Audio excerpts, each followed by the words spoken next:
Estaba de pie al otro lado de la puerta del despacho, y escuché a mi marido decir que su esposa aún no sabía que él había solicitado el divorcio. Miré a su secretaria, sonriendo con aire de superioridad. No monté una escena de celos, simplemente bloqueé en silencio mi 59% de las acciones de la empresa. Al día siguiente, toda la compañía fue testigo de una aterradora revelación. Regresé a Nueva York un día antes de lo previsto. El viaje de negocios en Chicago había terminado favorablemente y antes de tiempo. Se suponía que debía quedarme una noche más para cenar con nuestros socios, pero por alguna razón, aquella tarde sentí una inquietud en el corazón. Quizá era porque la semana siguiente se cumplían 10 años de matrimonio entre Michael Carter y yo.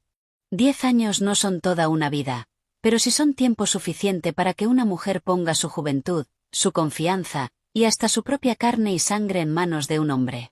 Mi nombre es Anna Parker. Tengo 36 años, y soy la presidenta de la junta directiva de Parker Holdings.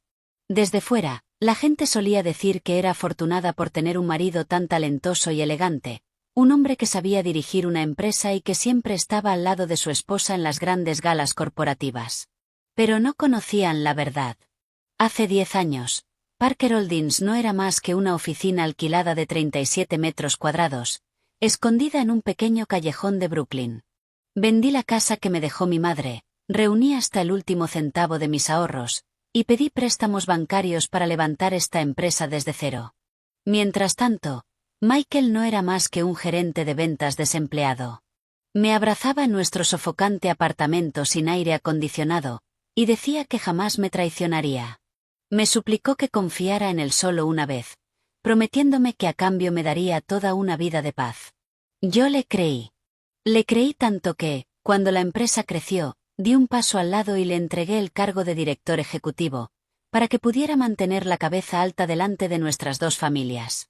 Le creí tanto que le transferí una parte de mis propias acciones. Lo hice simplemente porque una vez mencionó con tristeza que todos en la empresa me llamaban a mí la fundadora, mientras él se sentía como un hombre viviendo a la sombra de su esposa. Confié en él hasta tal punto que, durante años, cargué con las reuniones más difíciles, los préstamos más pesados, y los rechazos de clientes más dolorosos, solo para que él pudiera aparecer en las ceremonias de firma con una sonrisa impecable y un caro traje hecho a medida. Aquella tarde, salí del aeropuerto JFK arrastrando mi pequeña maleta. En mi bolso llevaba una caja de dulce artesanal que él había dicho una vez que era su favorito, durante nuestro primer viaje de aniversario a Martha's Vineyard. No le dije que volvía a casa. Quería ver la sorpresa en sus ojos y oírlo regañarme en broma por no haberlo llamado para que viniera a recogerme. Pensé que abriría la puerta del despacho del director ejecutivo, pondría la caja de dulces sobre su escritorio, lo abrazaría por la espalda, y le diría que el contrato estaba firmado. Este año, la empresa podría aliviar una enorme carga financiera. Pensé que todavía podríamos envejecer juntos. Aunque en los últimos años él se había vuelto más ocupado y más frío, nuestras cenas juntos se habían vuelto menos frecuentes, y sus llamadas cada vez más cortas. Pero hay puertas que no están destinadas a abrirse a la alegría. Algunas puertas solo necesitan quedar entreabiertas una fracción de centímetro para derrumbar toda una vida de confianza.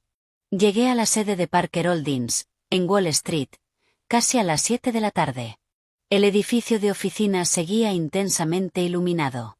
Los ventanales reflejaban las luces de la ciudad encendiéndose abajo.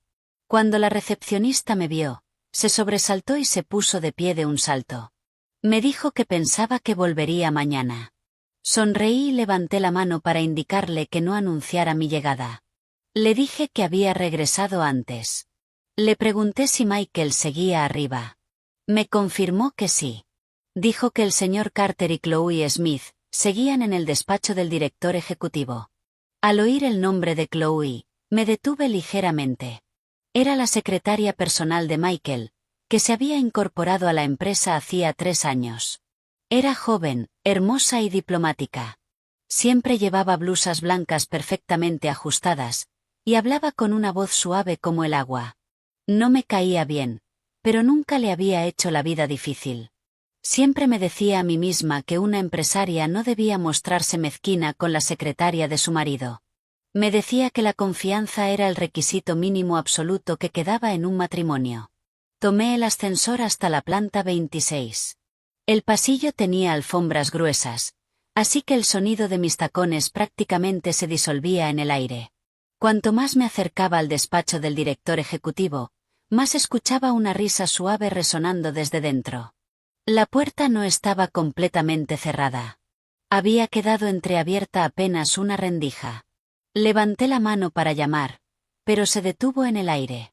A través de aquella estrecha abertura, vi a Michael de pie junto a su escritorio. Los dos botones superiores de su camisa estaban desabrochados, y la tela estaba apartada de manera desordenada hacia un lado. Chloe estaba de pie delante de él, demasiado cerca, con la cabeza ligeramente inclinada y sus manos pálidas ajustándole lentamente el cinturón. El movimiento era demasiado natural, demasiado íntimo, demasiado familiar. Parecía algo repetido incontables veces. Me quedé paralizada en el sitio. En ese instante, no oí el zumbido del aire acondicionado, ni el tráfico de la ciudad abajo, ni siquiera los latidos de mi propio corazón.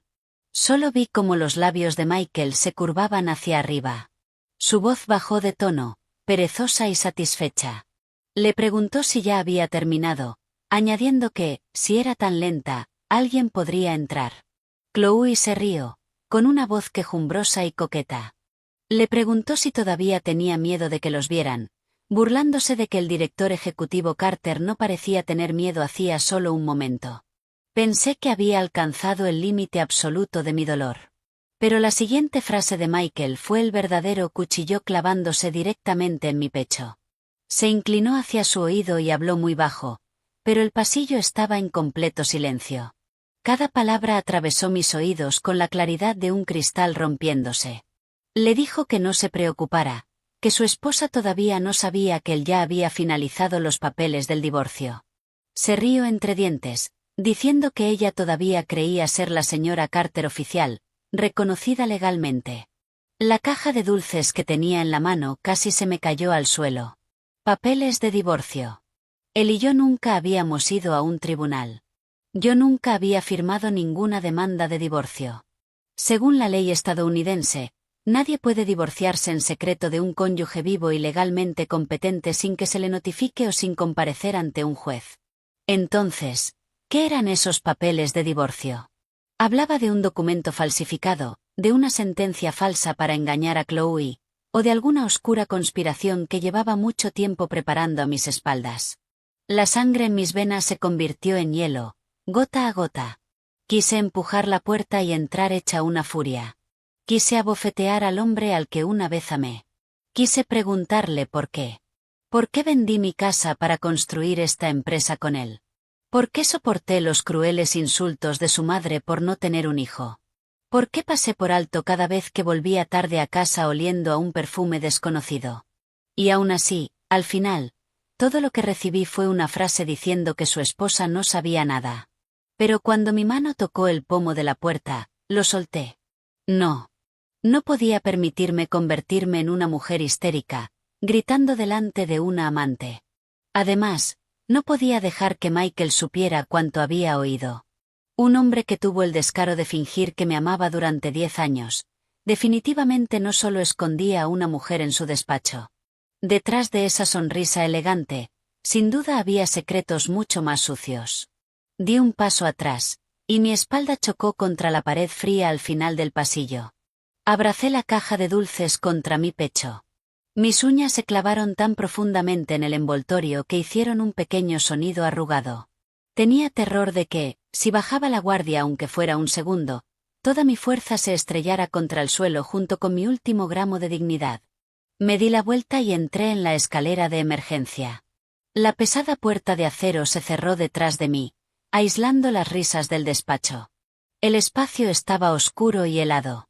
El olor a pintura vieja, polvo y metal húmedo se mezclaba en el aire, provocándome náuseas. Me aferré al pasamanos, tratando de respirar despacio y profundamente. Las lágrimas se acumularon en mis ojos, pero me negué a dejarlas caer. ¿De qué servía llorar? ¿Acaso llorar devolvería 10 años? ¿Acaso llorar haría que ese hombre sintiera vergüenza? No. La persona que merecía quedar destruida no era yo. Saqué el teléfono y llamé a mi abogado personal. David Hayes había estado con Parker Holdings desde los días en que la empresa ni siquiera tenía departamento legal. Conocía la estructura accionarial de la compañía, todos los acuerdos entre Michael y yo, e incluso las cosas que yo había ocultado porque pensaba que los esposos no debían ser demasiado calculadores. El teléfono sonó 2 veces antes de que David contestara. Me preguntó si ya estaba de vuelta en Nueva York. Oí mi propia voz, tan calmada que me resultó ajena. Le dije a David que necesitaba que hiciera algo por mí esa misma noche. Me dijo que hablara. Le dije que quería transferir la totalidad de mi participación de control del 59% en Parker Holdings a la estructura fiduciaria de respaldo que habíamos redactado previamente. Le dije que lo hiciera de forma discreta y legal, asegurándose de que Michael Carter no se enterara antes de que el papeleo estuviera finalizado. Al otro lado de la línea hubo silencio durante unos segundos. Me preguntó si estaba segura. Me recordó que se trataba de la participación de control de la empresa. Si activábamos ese protocolo, Michael no tendría forma de usar su autoridad ejecutiva para interferir jamás con mi capital. David dijo que sabía que algo debía haber ocurrido. Cerré los ojos. La imagen de las manos de Chloe sobre el cinturón de mi marido apareció ante mí, junto con aquella frase escalofriante. Le dije que no necesitaba preguntar. Solo necesitaba ejecutar la orden. Le ordené que enviara a un auditor para revisar todos los registros de capital corporativo, el contrato suplementario del tercer año, nuestro acuerdo posnupcial, y los derechos de firma de todas las cuentas de la empresa. Le dije que quería tenerlo todo firmemente en mis manos para la mañana siguiente. El abogado Hayes no hizo más preguntas. Simplemente dijo que se ocuparía de inmediato. Colgué el teléfono y me apoyé contra la pared. La caja de dulces seguía en mi mano, con los bordes completamente aplastados. La miré durante mucho tiempo, y luego me reí. Fue una risa seca y vacía, tan suave que apenas fue un sonido. Mis 10 años de matrimonio resultaron valer menos que una caja de recuerdos traída de un viaje de negocios. Bajé las escaleras de emergencia paso a paso. Cada pisada resonaba fríamente en el vacío completamente oscuro. Ya no era la esposa ilusionada que volvía pronto a casa para sorprender a su marido. Tampoco era ya aquella Anna Parker que creía que, mientras fuera lo bastante buena, lo bastante paciente, y se sacrificara lo suficiente, su matrimonio estaría en paz. Aquella noche, Michael Carter aún podía abrazar a Chloe en el despacho del director ejecutivo que yo había pagado para alquilar. Aún podía susurrarle que su esposa no sabía nada. Pero no sabía que la mujer a la que creía capaz de engañar toda la vida había estado justo al otro lado de esa puerta, y había oído cada palabra. Sobre todo, no sabía que el 59% de las acciones que tanto codiciaba estaba escapándose silenciosamente de sus manos. Alcé la vista hacia la pequeña ventana de la escalera. Afuera, la ciudad seguía ardiendo en luces. Los coches seguían corriendo por las calles mojadas e iluminadas. Nueva York nunca se ha detenido por el dolor de una sola persona. Por eso, yo tampoco podía detenerme. Mañana regresaría a la empresa, no para preguntarle por qué, sino para hacerle saber que traicionar a la mujer que lo elevó hasta las nubes fue el error más idiota de su vida. A la mañana siguiente, me puse el traje negro que Michael dijo una vez que me hacía parecer demasiado intimidante. Me quedé largo rato frente al espejo, mirando a la mujer reflejada. Sus ojos estaban ligeramente rojos, pero su rostro no mostraba ni un solo rastro de debilidad. Apenas dormí la noche anterior. El abogado Hayes me envió cada documento escaneado, cada confirmación de transferencia, y cada autorización de firma revocada.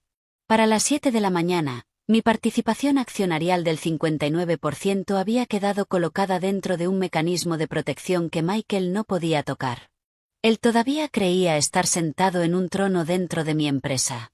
No sabía que los cimientos bajo sus pies ya habían comenzado a resquebrajarse. Llegué a Parker Holdings exactamente a las 9 de la mañana. La recepcionista me vio y se apresuró a ponerse de pie. Nerviosa, dijo que pensaba que yo solo tenía reuniones programadas para hoy. Dejé mi bolso de diseñador sobre el mostrador, con la voz perfectamente calmada. Le dije, no, he venido a ver al director ejecutivo Carter. Su rostro se puso pálido al instante. Sabía que toda la empresa pensaba que yo seguía en Chicago. Era muy probable.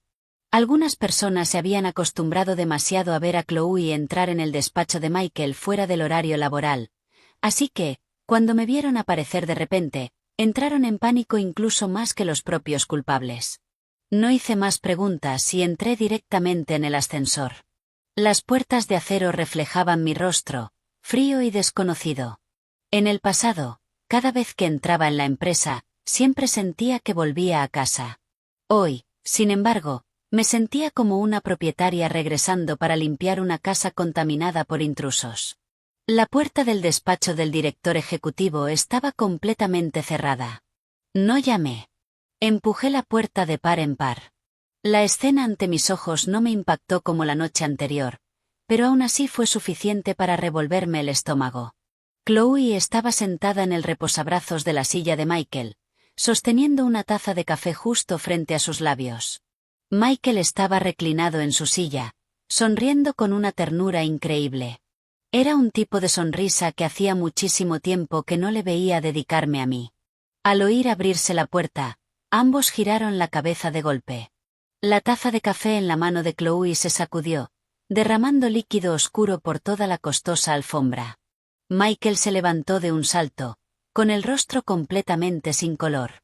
Tartamudeó, preguntando por qué había vuelto. Lo miré, y luego desvié la mirada hacia Chloe. Ella se bajó rápidamente del reposabrazos, se acomodó la blusa, y sus labios temblaron sin formar una sola palabra. Entré y coloqué mi bolso sobre su escritorio. El sonido del cuero golpeando la madera resonó con dureza. Le pregunté qué pasaba. ¿Acaso necesitaba avisar con antelación para volver a mi propia empresa? Michael forzó una sonrisa, pero la comisura de su boca temblaba sin control. Dijo que no se refería a eso. Que simplemente estaba sorprendido. Me preguntó si estaba cansada del viaje y por qué no lo había llamado para que me recogiera. Acerqué una silla frente a él y crucé lentamente las piernas.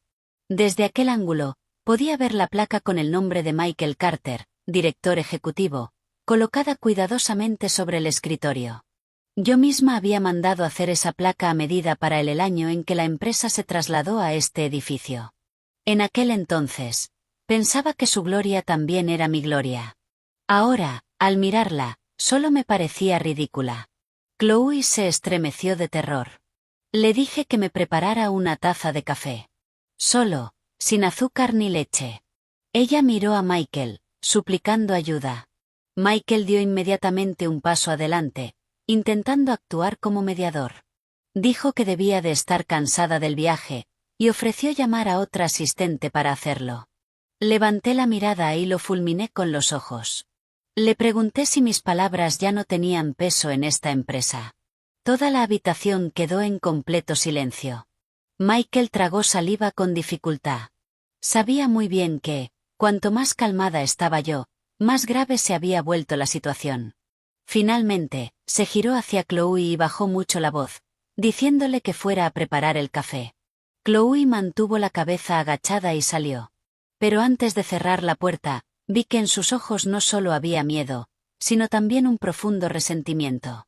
Una secretaria mimada durante demasiado tiempo realmente empezó a creer que era la señora de la casa. Por desgracia para ella, había entrado en la casa equivocada. En cuanto la puerta hizo clic al cerrarse, Michael rodeó inmediatamente el escritorio e intentó tomarme la mano. Me suplicó que escuchara su explicación, diciendo que las cosas no eran lo que yo pensaba. Dijo que Chloe solo era. Retiré la mano antes de que pudiera tocarme. Dije que solo era una secretaria tan entregada que se sentaba en su reposabrazos y le daba café en la boca. Su rostro se tensó. Me dijo que no hablara con tanta dureza. Dijo que era un hombre, y que en el mundo real a veces había relaciones sociales. Terminé su frase. Relaciones sociales hasta el punto de presentar papeles de divorcio falsos a espaldas de su esposa. En el momento en que esas palabras cayeron, hasta la última gota de sangre desapareció del rostro de Michael. Me miró inexpresivo, con los ojos muy abiertos, como si alguien lo estuviera estrangulando. En esa fracción de segundo, supe que había acertado. Si fuera realmente inocente, se habría enfadado. Pero en ese momento, solo estaba aterrado. Me preguntó quién estaba difundiendo mentiras tan crueles. Sonreí. Le pregunté si importaba quién lo había dicho, o si importaba si era verdad. Retrocedió medio paso, con la mano aferrándose inconscientemente al borde del escritorio. Lo negó, diciendo que no existía tal cosa. Afirmó que alguien intentaba destruir nuestro matrimonio, y me suplicó que no lo creyera. Me levanté y caminé hasta el gran ventanal que había detrás de él. Abajo, la ciudad seguía moviéndose con una prisa frenética. Yo había estado justo allí con él el día en que la empresa inauguró su nueva sede. Él me había rodeado los hombros con el brazo y había dicho que todo lo que teníamos hoy era la prueba de nuestro amor. Resulta que, cuanto más hermosos son los votos, peor apestan cuando se pudren. Me di la vuelta para mirarlo. Le dije que esa noche, a las 7 de la tarde, iríamos a casa de su madre. Quería escucharla explicar lo de los papeles del divorcio. El rostro de Michael se retorció de pánico. Dijo que eso era innecesario. Suplicó que su madre era mayor, y me pidió que no la preocupara. Recogí mi bolso y pasé junto a él. Le dije que, si no se presentaba, haría que mi abogado enviara una notificación legal formal directamente a su casa. Se quedó paralizado detrás de mí. No me giré, porque sabía que este juego acababa de empezar, y que la persona que estaba a punto de temblar no iba a ser solo él. Salí de la empresa sin mirar atrás. En el ascensor, mi teléfono vibró sin parar. Michael me llamó 3 veces y luego me envió un mensaje. Me suplicó que no perdiera los nervios, prometiendo que esa noche me lo explicaría todo. Juró que no tenía nada que ver con su madre, y me rogó que no hiciera las cosas más grandes de lo que eran. Miré las palabras que aparecían en la pantalla. En el fondo, solo sentí una escalofriante sensación de diversión. El hombre que una vez juró protegerme de la lluvia y del viento ahora solo tenía miedo de que arrastrara a su madre al pozo de barro que los dos habían cavado con sus propias manos. No respondí. Conduje de vuelta a mi apartamento privado en Tribeca, me cambié y me puse otro traje de poder, y me retoqué ligeramente el maquillaje para cubrir las ojeras bajo mis ojos. Aquella noche no era una cena familiar. Aquella noche era el acto de apertura de un juicio que no necesitaba juez. Exactamente a las 6:45 de la tarde, aparqué mi coche frente a la enorme mansión en Greenwich, Connecticut. Aquella finca de 3 plantas fue un regalo que le compré a mi suegra en nuestro tercer año de matrimonio. Fue justo después de que Parker Holdings firmara su primer gran contrato, por casi $3 millones. En aquel momento, Ellen Carter, la madre de Michael, me tomó las manos y lloró hasta que sus ojos quedaron completamente rojos. Dijo que no me había dado a luz, pero que yo era más devota con ella que una hija biológica. Yo creí esas lágrimas. Las creí tanto que la escritura de la mansión quedó a su nombre.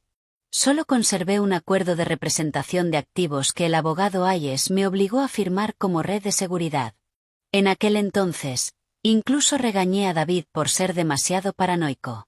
Pensándolo ahora, si no hubiera sido por esa paranoia, la familia Carter me habría masticado y tragado hasta los huesos.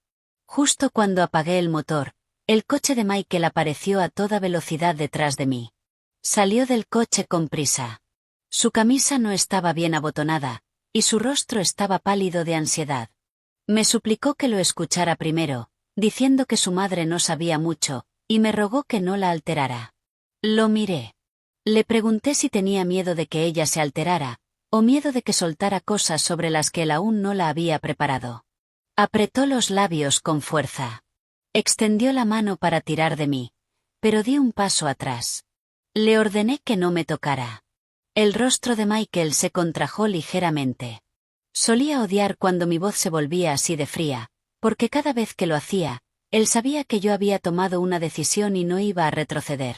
Toqué el timbre. Unos segundos después, la puerta se abrió. Mi suegra apareció dentro, vestida con un conjunto de seda color morado oscuro para estar en casa, y el collar de perlas que le regalé por su cumpleaños el año pasado. Cuando me vio, Una amplia sonrisa floreció de inmediato en su rostro, pero sus ojos se desviaron rápidamente hacia Michael, detrás de mí. Me saludó con calidez, fingiendo sorpresa por mi regreso. Me invitó a entrar, diciendo que había preparado para mí un estofado de ternera casero tradicional. Dijo que debía de estar agotada por el viaje de negocios. Entré en la casa. El intenso aroma de la ternera y las hierbas llenaba el salón. La mesa del comedor estaba preparada con todos los platos que antes me encantaban. Si hubiera sido en el pasado, me habría conmovido, pensando que ella aún recordaba mis gustos. Pero hoy, esa atención solo se sentía como una gruesa capa de maquillaje cubriendo un rostro engañoso. Dejé caer mi bolso sobre el sofá. Le dije que no hacía falta que pusiera la mesa. Le dije que hoy no había venido a comer. La sonrisa en el rostro de Ellen se congeló. Me preguntó de qué estaba hablando. Dijo que, si un marido y una mujer tenían problemas, debían hablarlo con calma, en lugar de entrar en la casa con una cara tan seria y enfadada. Michael intervino rápidamente. Afirmó que yo solo estaba cansada, y dijo que él hablaría conmigo. Me giré para mirarlo. Le dije que él ya había dicho suficiente. Ahora le tocaba hablar a su madre. Ellen golpeó el cuenco de estofado contra la mesa. El sonido de la porcelana chocando contra la superficie de cristal resonó con dureza. Exigió furiosa saber si estaba interrogando a mi suegra. Me dijo que sabía que yo tenía éxito y dinero, pero que, como esposa, debía conocer mi lugar. Se quejó de que Michael pasaba todo el día dirigiendo la empresa, mientras yo estaba constantemente de viaje de negocios, dejando la casa fría y vacía. Además, soltó con rabia que ni siquiera había sido capaz de darle un nieto a esa familia. Dijo que, si él estaba un poco cansado y yo no sentía compasión por él, desde luego no tenía derecho a venir allí a montar una escena. La miré durante mucho tiempo. Resultó que esas eran las palabras que había guardado en el corazón durante años, esperando la oportunidad de arrojármelas a la cara. El hecho de que perdí a mi primer hijo porque me lancé de lleno a salvar un contrato crucial para la empresa. El hecho de que los médicos dijeran que sería muy difícil que volviera a concebir. El hecho de que estuve 3 días en el hospital, y Michael solo me visitó una tarde porque estaba ocupado reuniéndose con inversores. A sus ojos, todos esos sacrificios acababan reduciéndose a una sola frase. No les había dado un nieto. Le pregunté lentamente si esa era la razón por la que permitió que su hijo falsificara papeles de divorcio a mis espaldas. El aire del salón se congeló al instante. Los ojos de Ellen se abrieron de par en par, y la mano que sostenía la cuchara de servir tembló ligeramente.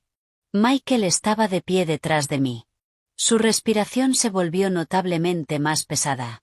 Intentó hablar.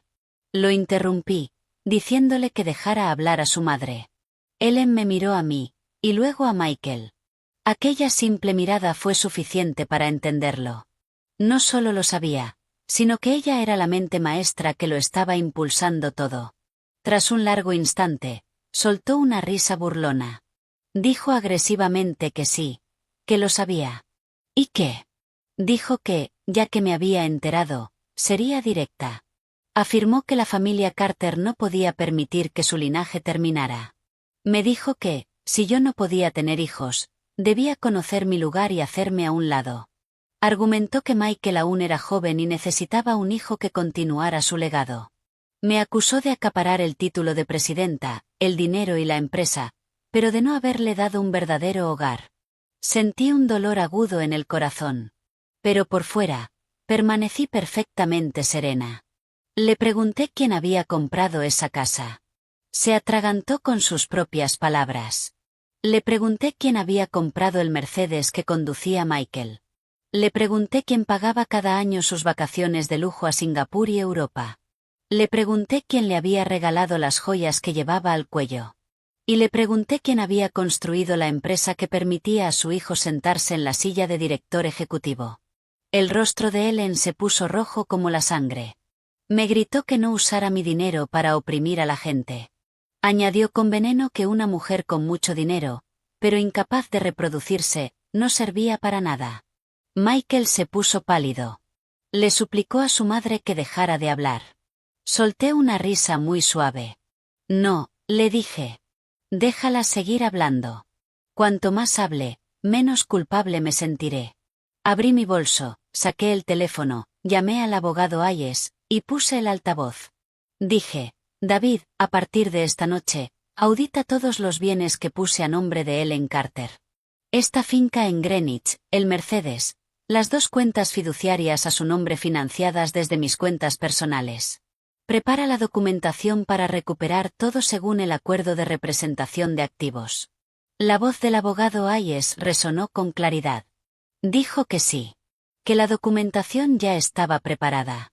Me aseguró que, en cuanto diera la confirmación, su equipo enviaría las notificaciones legales a primera hora de la mañana siguiente.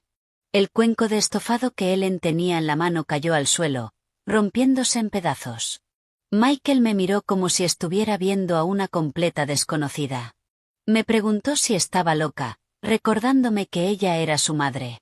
Lo miré directamente a los ojos, y le recordé que yo solía ser su esposa. En el momento en que mis palabras se apagaron, el enorme salón quedó en completo silencio. Los fragmentos de porcelana yacían a los pies de mi suegra.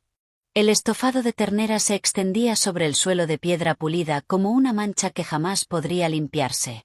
Ellen me fulminó con la mirada, con los labios temblando de rabia. Sin embargo, por primera vez en nuestros 10 años como familia, no encontró de inmediato una sola palabra con la que maldecirme. Michael estaba de pie entre ella y yo. Su rostro estaba pálido como un fantasma, y sus ojos estaban llenos de una mezcla de pánico y furia. Me suplicó que no llevara demasiado lejos nuestros problemas matrimoniales. Admitió que se había equivocado y dijo que asumiría su responsabilidad, pero me advirtió que, si tocaba a su madre, estaría quemando para siempre el puente entre nosotros. Lo miré y me reí instintivamente. Le pregunté si de verdad creía que quedaba algún puente por quemar después de oírlo decirle a su secretaria que su esposa no sabía lo del divorcio. Mi suegra se giró de inmediato hacia Michael, con los ojos afilados como dagas. Chilló, preguntando si de verdad había dejado que yo oyera eso. Solo esa frase bastó para confirmarlo todo. No necesitaba más pruebas de sus bocas, pero aún así quería ver con qué violencia se retorcerían antes de hundirse. Michael apretó los dientes y le dijo a su madre que se callara. Ellen parecía como si acabaran de darle una bofetada. Gritó, preguntándole cómo se atrevía a alzarle la voz a su madre por esa mujer. Me senté lentamente en el sofá, saqué una carpeta fina de mi bolso, y la coloqué sobre la mesa de centro. La carpeta era negra, contenía solo unas pocas hojas de papel, pero yo sabía que su peso era suficiente para aplastar toda la confianza de Michael. Le dije que, antes de que los dos siguieran representando su tragedia de madre e hijo, quería que mirara eso. Michael miró fijamente la carpeta. Sus manos temblaban ligeramente, pero aún así intentó aparentar calma. Preguntó qué nuevo truco era ese. Le dije que la abriera y lo viera por sí mismo. Recogió el expediente. Cuando vio el texto de la primera página, su expresión cambió al instante. Era el acuerdo suplementario de capital que habíamos firmado en nuestro 3er año de matrimonio. Fue la vez en que le transferí un 11% adicional de mis acciones para que se viera mejor ante nuestros socios comerciales. En aquel momento, el abogado Hayes había insistido en incluir una cláusula de protección. La cláusula establecía que, si el matrimonio se disolvía por faltas graves de su parte, incluyendo adulterio, falsificación de documentos, o transferencia ilegal de bienes compartidos, las acciones regaladas serían revocadas automáticamente. Mientras Michael leía, el sudor le corría por la frente. Murmuró que era imposible, asegurando que no recordaba haber firmado eso. Respondí con calma que no lo recordaba porque aquel día estaba demasiado eufórico por recibir más acciones. Estaba demasiado ocupado presumiendo ante sus amigos de que ya no era solo un empleado trabajando para su esposa. Ni siquiera se molestó en leer cuidadosamente lo que firmaba. Levantó la cabeza de golpe, con los ojos inyectados en sangre. Me acusó de haberle tendido una trampa. Me puse de pie y lo miré directamente a los ojos. Le dije que me estaba protegiendo. Lo único que lo atrapó fue su propia codicia. Ellen le arrebató los papeles de las manos a su hijo, pero no pudo comprender del todo la jerga legal ni las cifras. Señaló mi rostro con un dedo tembloroso, llamándome malvada. Me acusó de haber calculado contra su familia desde el principio. Me acerqué a ella, con la voz baja, pero cada palabra nítida y clara. Le dije que, si hubiera calculado desde el principio, esta casa no estaría a su nombre. Si hubiera sido malvada desde el principio, su hijo no habría ocupado la silla de director ejecutivo todos estos años. Si me faltara siquiera una pizca de decencia, esta noche habría traído a la policía aquí, en lugar de limitarme a llamar a mi abogado. De repente, Michael se abalanzó hacia adelante y me agarró la muñeca. Me suplicó que escuchara. Afirmó que los papeles falsos de divorcio habían sido idea de su madre, que lo había presionado. Juró que Chloe solo había sido un momento de debilidad. Prometió que nunca quiso dejarme de verdad. Tartamudeó que solo estaba bajo presión por el problema del bebé, presionado por su madre y estresado por la empresa. Me rogó que le perdonara esta vez. Prometió despedir a Chloe de inmediato. Prometió volver a casa conmigo para que pudiéramos empezar de nuevo. Miré su mano agarrando mi muñeca. Esa era la mano que había secado mis lágrimas después de mi aborto espontáneo. Esa misma mano, apenas la noche anterior, había dejado que otra mujer le ajustara el cinturón en su despacho. Sentí que el estómago se me revolvía de asco. Me zafé de un tirón. ¿Empezar de nuevo?, le pregunté. ¿Qué vas a usar exactamente para empezar de nuevo? ¿Los papeles falsos de divorcio, la secretaria en el despacho, o los insultos de tu madre sobre mi incapacidad para tener hijos? Michael parecía estar asfixiándose. Dio un paso atrás, con los hombros caídos. Le dije que le daba una noche. Recogí mi bolso. Le ordené que estuviera en la empresa mañana a las 9 de la mañana para entregar oficialmente toda su autoridad ejecutiva. Si no aparecía, enviaría un aviso de suspensión a cada departamento, a cada socio corporativo, y a cada banco que tratara con Parker Holdings. Mi suegra chilló, preguntando cómo me atrevía a hacerle eso a su hijo. Giré la cabeza y la miré. Le dije que primero debería preocuparse por ella misma. La notificación de recuperación de esta finca le sería entregada en mano mañana por la mañana. Salí por la puerta. Detrás de mí, la voz de Michael gritó mi nombre, ronca y desesperada, pero no me detuve. En la entrada, el viento nocturno sopló entre los setos perfectamente recortados, mordiendo con frío. Alcé la vista hacia el cielo completamente negro. Mi corazón ya no temblaba como la noche anterior. Este juego había comenzado, y esta vez era yo quien imponía las reglas. A la mañana siguiente, llegué a la empresa más temprano de lo habitual. El cielo de Nueva York apenas empezaba a iluminarse. Los primeros rayos del sol golpeaban la fachada de cristal del edificio de Parker Holdings, fríos y afilados como una cuchilla.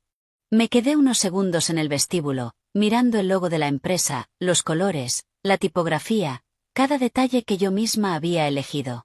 Durante 10 años, este lugar fue mi sueño, mi carne y sangre, mi orgullo. Sin embargo, después de una sola noche, comprendí que ese sueño había sido vaciado desde dentro por la persona con la que compartía la cama. A las 9:10, entré en la sala principal de juntas. El abogado Hayes ya estaba allí. A su lado estaban la directora legal, la directora de recursos humanos, y 2 miembros leales de la junta. Todos guardaban silencio.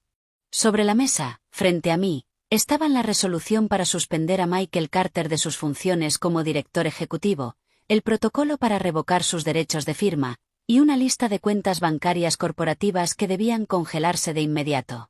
Coloqué la mano sobre el montón de expedientes. El papel frío contra mi palma me hizo sentir una serenidad extraña. Exactamente a las 9 de la mañana, las puertas de la sala de juntas se abrieron. Michael entró. Llevaba un traje azul marino oscuro que yo le había comprado durante un viaje a Chicago. Su cabello estaba perfectamente peinado, y su rostro intentaba proyectar calma, pero sus ojos enrojecidos y las bolsas oscuras bajo ellos lo traicionaban por completo. Justo detrás de él estaba Chloe. Ella no tenía nada que hacer allí. Pero claramente Michael quería usarla como escudo, o tal vez como una última provocación. La miré y declaré que, desde esa mañana, las reuniones de la Junta Ejecutiva quedaban prohibidas para secretarias personales. Le ordené que saliera. Chloe se tensó, con los labios rojos apretados con fuerza. Dijo con desafío que era la secretaria del señor Carter y que tenía el deber de tomar acta. La interrumpí. Le dije que, desde ese preciso momento, ya no era secretaria de nadie en esta empresa. Toda la sala quedó en silencio. Michael golpeó la mesa con la mano. Me dijo que no cruzara la línea. Dijo que nuestros problemas personales no tenían nada que ver con los negocios. Deslicé la resolución de suspensión por la mesa hacia él. Le dije que la leyera antes de hablar de negocios. La recogió. Tras apenas unas líneas, su rostro se volvió gris ceniza. Leyó en voz alta las palabras suspensión de funciones, revocación de autoridad ejecutiva. Exigió saber con qué derecho hacía yo eso. Lo miré durante mucho tiempo y luego respondí despacio. Le dije que lo hacía en mi calidad de accionista fundadora, presidenta de la Junta, y entidad legal de control de Parker Holdings. Soltó una risa seca y temblorosa. Me preguntó si había olvidado que él también tenía acciones. Me dijo que no era un empleado de nivel medio al que pudiera despedir por capricho. El abogado Hayes colocó otro expediente sobre la mesa, con la voz alta y clara.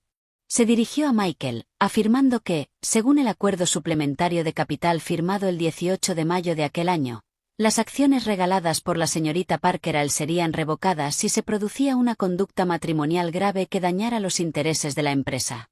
Hayes declaró: ya tenemos pruebas preliminares de una relación ilícita en el lugar de trabajo, uso indebido de activos de la empresa, y sospecha de transferencias fraudulentas de bienes. Michael giró la cabeza de golpe hacia David. Le gritó que se callara, diciendo que solo era mi abogado y que no tenía derecho a juzgarlo. Coloqué mi teléfono sobre la mesa y reproduje la grabación de audio de la noche anterior. La voz de mi suegra resonó con dureza en la sala de juntas. La familia Carter no puede permitir que su linaje termine. Si no puedes tener hijos, debes conocer tu lugar y hacerte a un lado. Después se oyó a Michael tartamudeando, y a Ellen admitiendo que sabía lo de los papeles falsos de divorcio. El rostro de Michael pasó del blanco al gris. Chloe estaba cerca de la puerta, con pánico en los ojos, sin saber si dar un paso adelante o salir corriendo. Apagué la grabación. Le dije que esa era solo la primera parte. Dije que aún no quería publicarlo todo, porque quería conservarle su último resto de dignidad. Michael me miró, bajando la voz. Me preguntó si de verdad quería arrinconarlo. Sentí que la garganta se me cerraba. Incluso ahora, ese hombre seguía sin entender. Le dije que no lo estaba arrinconando. Él mismo había prendido fuego al puente de regreso. Le dije que firmara la entrega de poderes. Apretó los dientes y preguntó qué pasaría si se negaba. Miré a la directora de Recursos Humanos y le dije que enviara inmediatamente el aviso de suspensión a toda la empresa, y que notificara a los bancos que congelaran la autorización de Michael Carter en todas las cuentas corporativas. Michael se abalanzó hacia adelante y arrebató el bolígrafo de la mesa, pero no para firmar. Lo lanzó violentamente al suelo, con los ojos completamente inyectados en sangre. Gritó mi nombre, diciéndome que no olvidara a quien había estado entreteniendo a los clientes y actuando como la cara visible de la empresa durante los últimos 10 años. Preguntó con arrogancia si yo creía que esta empresa sobreviviría un solo día sin él. Me puse de pie. Cada palabra cayó pesada como una piedra. Le dije que, sin mí, hace 10 años él seguiría siendo un perdedor desempleado. Esa frase lo golpeó como un impacto físico.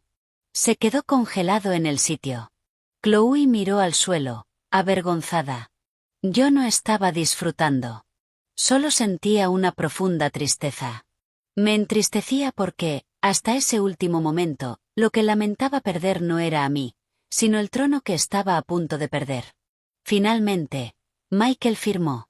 Le temblaba tanto la mano que su firma quedó completamente deformada. Cuando dejó el bolígrafo, supe que su poder dentro de Parker Holdings se había derrumbado oficialmente. Pero justo en ese momento, el teléfono del abogado Hayes vibró. Miró la pantalla, y su rostro se volvió increíblemente serio.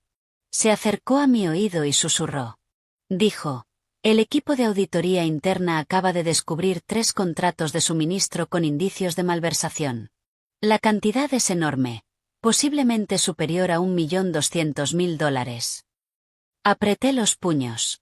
Resultó que la aventura solo era el polvo sobre la superficie de la mesa. La verdadera podredumbre estaba mucho, mucho más abajo. Miré a David. En esa fracción de segundo, todo el ruido de fondo de la sala de juntas pareció desvanecerse. $1.200.000. Esa cifra no era solo dinero. Era el sudor de cientos de empleados.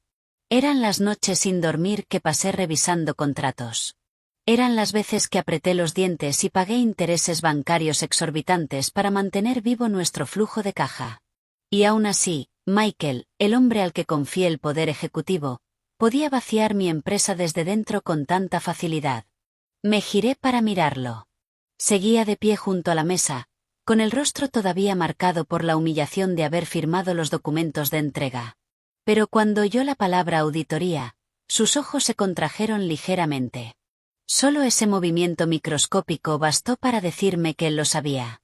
Le pregunté lentamente si tenía algo que decir antes de que ordenara una revisión contable forense completa. Michael apretó los puños, intentando aparentar calma. Dijo que, en una empresa grande, era normal que los contratos tuvieran errores. Me dijo que no escuchara a unos cuantos auditores para culparlo de todo. Solté una risa fría. Un error de más de $1.200.000 era, desde luego, un error muy lucrativo.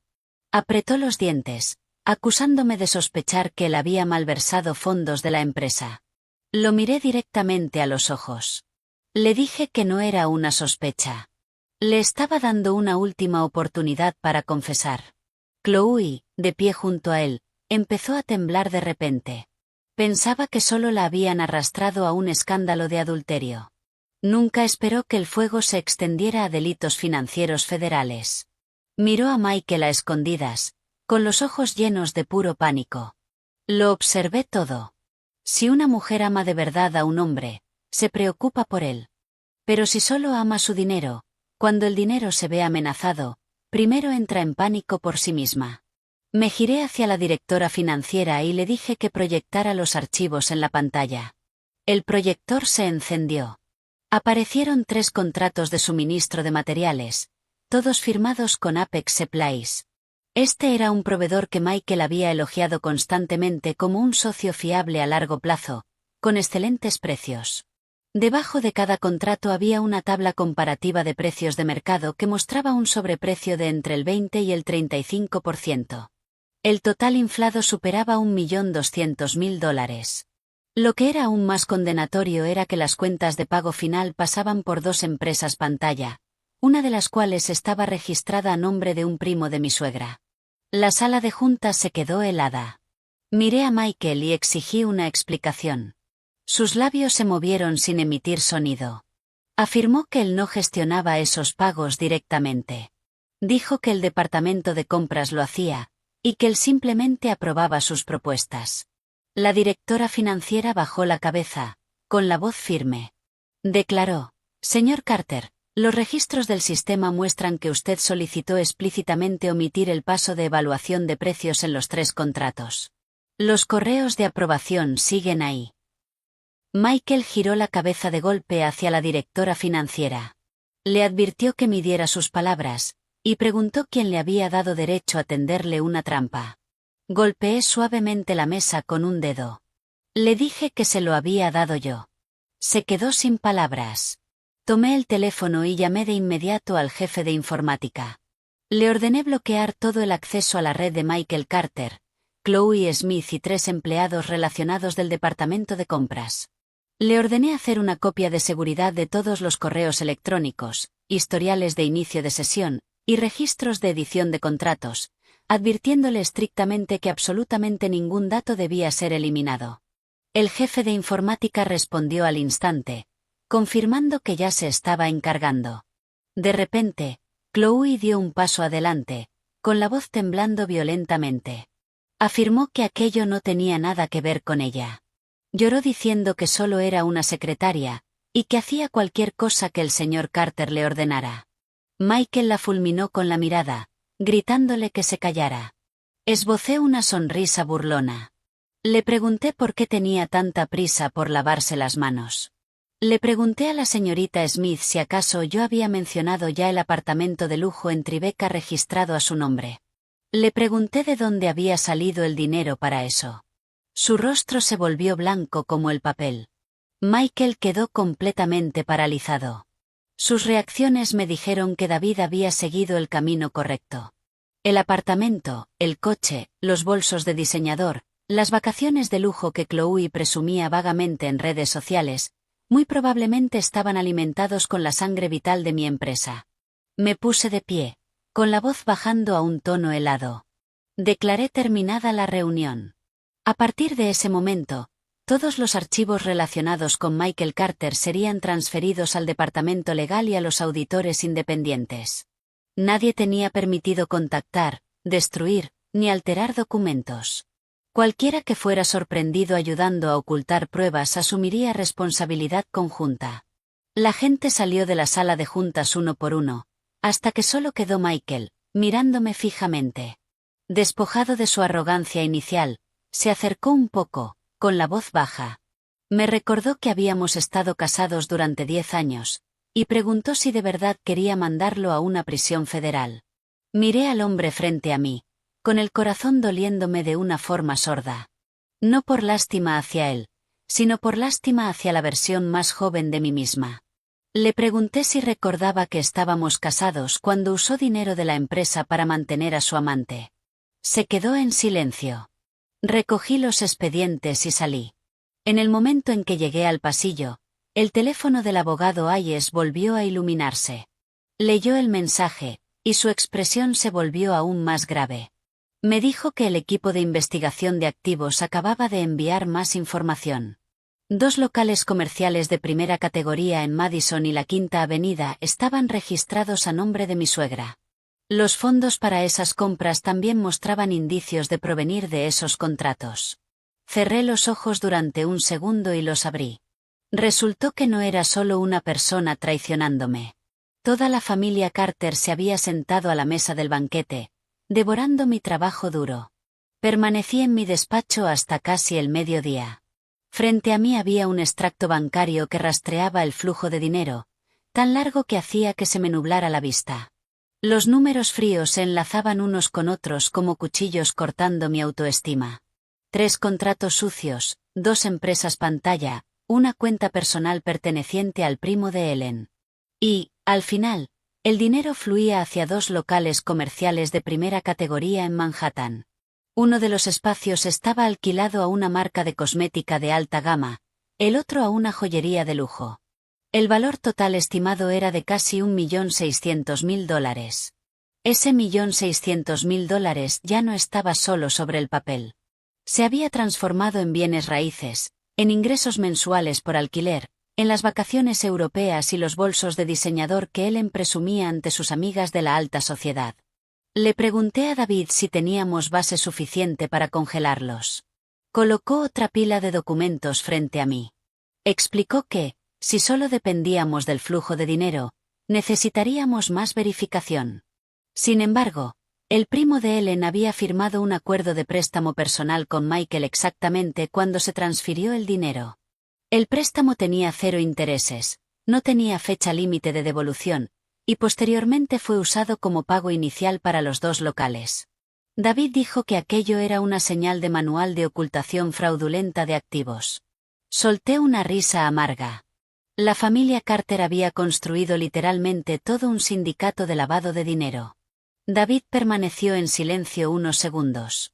Luego me dijo que, si llevábamos esto hasta el final, ya no sería una disputa civil de divorcio. Se convertiría en un caso federal de delitos financieros de cuello blanco. Me preguntó si aún quería darle a Michael la oportunidad de restituir el dinero por su cuenta. Miré por el ventanal. Afuera, nubes gris oscuro presionaban baja sobre la ciudad. Durante los últimos 10 años, le había dado demasiadas oportunidades, tantas que llegó a pensar que mi perdón no tenía fondo. Dije que no. Quería que él viera personalmente cómo le arrancaban cada capa de su piel falsa. Aquella tarde, hice que mi chofer me llevara a la joyería de la Quinta Avenida. Los escaparates brillaban, el rótulo dorado gritaba lujo, y clientes adinerados entraban y salían sin parar. Me quedé al otro lado de la calle observando durante mucho tiempo, y luego llamé a Ellen. Contestó muy rápido, con la voz todavía ahogada por la rabia. Exigió saber qué más quería, gritando que ya había despojado a su hijo de su trabajo, y preguntó si quería llevarlos a la muerte. Respondí con calma que estaba frente a la joyería de la Quinta Avenida. Le pregunté si quería salir y mirar sus bienes por última vez. Al otro lado de la línea reinó un silencio absoluto, salvo por una respiración pesada y rasposa. Un momento después, gruñó, preguntando qué tonterías estaba diciendo. Me recordó que la tienda estaba a nombre de Robert, su primo. Le pregunté si había olvidado que el dinero para comprarla había pasado por 3 contratos de suministro de Parker Holdings. Le pregunté si de verdad creía que Robert cargaría con un fraude electrónico federal y lavado de dinero solo para protegerla a ella y a su hijo. Ellen chilló, preguntando cómo me atrevía a investigarla. Miré mi reflejo en el cristal del escaparate. Le dije que no la estaba investigando. Simplemente estaba rastreando mi propio dinero. Colgó. 15 minutos después, Michael llamó. Miré su nombre en la pantalla y dejé sonar el teléfono hasta el último segundo antes de contestar. Exigió saber qué le estaba haciendo a su madre. Su voz sonaba increíblemente tensa. Probablemente acababa de gritarle a ella. Le dije que todavía no había hecho nada. Solo le había hecho saber que esos locales de primera categoría no estaban tan limpios como ella pensaba. Me suplicó que le dijera cuánto quería, prometiendo devolverlo, y me rogó que dejara a su madre fuera de esto. Me reí en voz alta. Le pregunté con qué pensaba devolverme el dinero. Había perdido su silla de director ejecutivo, y las acciones que le regalé estaban a punto de ser recuperadas. Le pregunté si pensaba vender el apartamento que le compró a Chloe. Se quedó completamente en silencio. Ese silencio fue una confesión en sí mismo. Presioné más, preguntándole si ella sabía de dónde venía el dinero para ese apartamento. Me suplicó que no tocara a Chloe, afirmando que ella no sabía nada. Incluso ahora, seguía defendiéndola. Mi corazón, que creía completamente entumecido, todavía ardió con un dolor agudo y agonizante.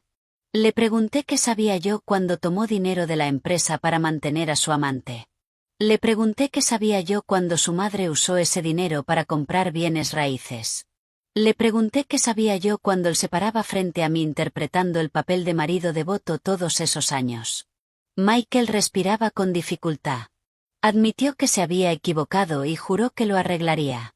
Ofreció ponerse de rodillas, ofreció dejar a Chloe, pero advirtió que, si yo sacaba a la luz los delitos financieros, la empresa también sufriría un golpe enorme. Me suplicó que no destruyera Parker Holdings solo porque estaba enfadada con él. Apreté el teléfono con fuerza. Le dije que no tenía derecho ni siquiera a pronunciar el nombre de Parker Holdings. Él fue quien empezó a destruirla primero. Colgué. Inmediatamente después, el abogado Hayes envió un nuevo mensaje de texto. Chloe Smith acababa de retirar una gran suma de dinero en efectivo de su cuenta personal, y había reservado un vuelo a Boston para esa noche. Miré el mensaje, con las comisuras de la boca volviéndose heladas. La primera rata había olido el humo y estaba intentando escabullirse del nido. Le respondí a David, indicándole a su equipo que asegurara todas las pruebas relacionadas con ella. Esa noche, quería encontrarme con Chloe antes de que pudiera desaparecer. No fui al aeropuerto de inmediato. Sabía que alguien como Chloe, si se preparaba para huir, no solo cogería unas cuantas prendas. Volvería primero a su apartamento para empacar documentos, dinero en efectivo, joyas, y todas las cosas sucias que Michael le había comprado. Ordené al chofer que fuera directamente al apartamento de lujo en Tribeca. Todo el edificio brillaba en la noche, con un aspecto tan lujoso que resultaba frío. Era un lugar donde una vez había considerado comprar una pequeña unidad para que mi propia madre se jubilara. Pero después de que ella falleció, ya no tuve corazón para entrar en lugares abrumadoramente hermosos, pero carentes de calidez. Nunca esperé que Michael acabaría usando el dinero de mi empresa para comprarle un lugar aquí a otra mujer. El coche se detuvo frente al vestíbulo. El abogado Hayes ya estaba esperando con un asistente legal. Me entregó un expediente fino.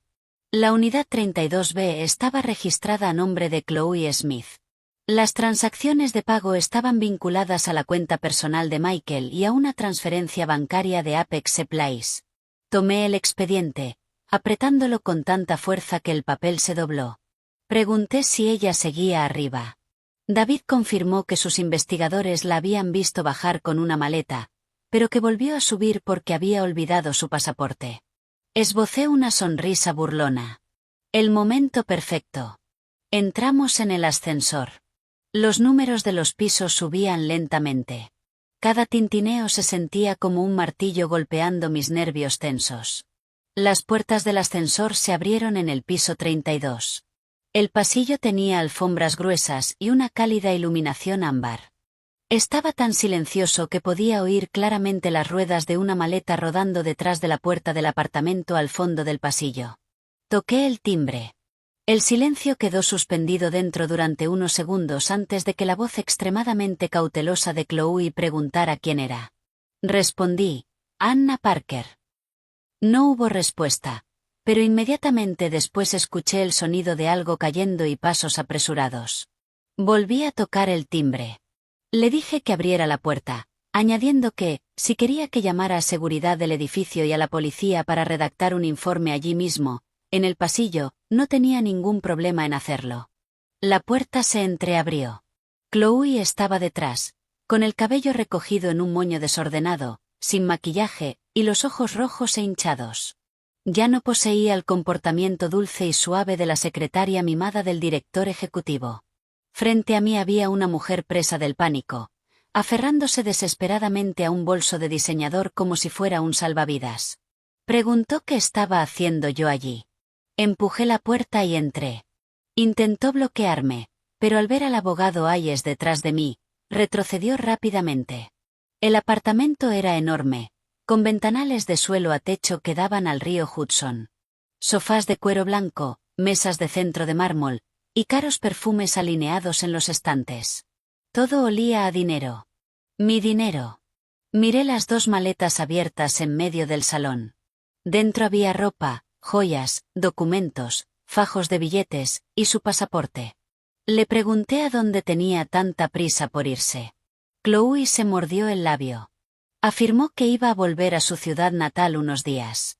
Lloró diciendo que no sabía nada de los negocios de la empresa, y me suplicó que no la presionara. Recogí una caja de terciopelo de la mesa. Dentro había una pulsera de diamantes que había visto en sus redes sociales. Le pregunté si Michael se la había comprado. Bajó la mirada, diciendo que no preguntó de dónde venía el dinero. Le pregunté si no preguntó, o si no se atrevió a preguntar. Rompió a llorar. Sollozó, afirmando que ella también era una víctima. Dijo que Michael le había contado que él y yo llevábamos mucho tiempo separados. Que los papeles del divorcio ya estaban listos, y que solo esperaban el momento adecuado para anunciarlo. Que yo no lo amaba, y que solo lo trataba como una herramienta para la empresa. Dijo que sintió lástima por él, y por eso ella. La fulminé con una mirada fría. Le pregunté si sintió lástima por él hasta el punto de aceptar un apartamento de varios millones, coches, bolsos de diseñador, y vacaciones de lujo. Chloe se quedó sin palabras. Sus lágrimas caían rápidamente, pero no me conmovieron en lo más mínimo. Yo ya había llorado suficiente por los tres. Justo en ese momento, su teléfono sonó. La pantalla mostraba el nombre de Michael. La miré y le ordené que contestara y pusiera el altavoz. Temblando, pulsó el botón de responder. La voz de Michael estalló al instante. Preguntó frenéticamente si ya había llegado al aeropuerto. Le ordenó que no escuchara ni una sola palabra de Anna. Le dijo que volara primero a Boston y esperara a que él lo solucionara todo antes de reunirse con ella.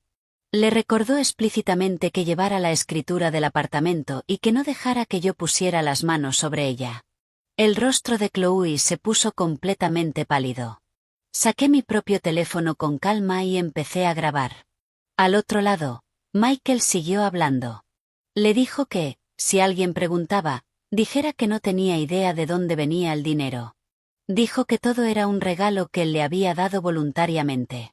En cuanto a los contratos, le ordenó estrictamente que jamás mencionara los correos que él le había dicho que borrara. Miré a David, y él asintió levemente. Eso era más que suficiente. Chloe se derrumbó por completo. Gimió al teléfono. Michael, Anna está aquí. La línea quedó en silencio absoluto. Unos segundos después, colgó. Volví a colocar la caja de terciopelo sobre la mesa y miré a Chloe. Le dije que tenía dos opciones. Una, podía seguir protegiéndolo y hundirse con él. Dos, podía entregar cada correo, cada mensaje de texto, cada extracto bancario, y todo lo que sabía a mi abogado. Le dije que no prometía librarla de responsabilidad, pero que documentaríamos legalmente su cooperación. Se desplomó en el suelo, enterrando el rostro entre las manos, sollozando sin control. Mucho rato después, sacó temblorosamente un portátil de su maleta y lo colocó frente a mí. Confesó que guardaba copias de seguridad. Dijo que tenía miedo de que algún día él la abandonara, así que lo conservó todo. Miré la pantalla iluminada mientras aparecían carpetas frente a mis ojos. Apex Place 2021, hojas de precios reales, transferencias a la madre, apartamento, mensajes de texto con Michael. Cada nombre de carpeta era como otro clavo hundiéndose en el ataúd de mi matrimonio. Chloe permanecía acurrucada en el suelo, abrazándose las rodillas, con la voz completamente apagada.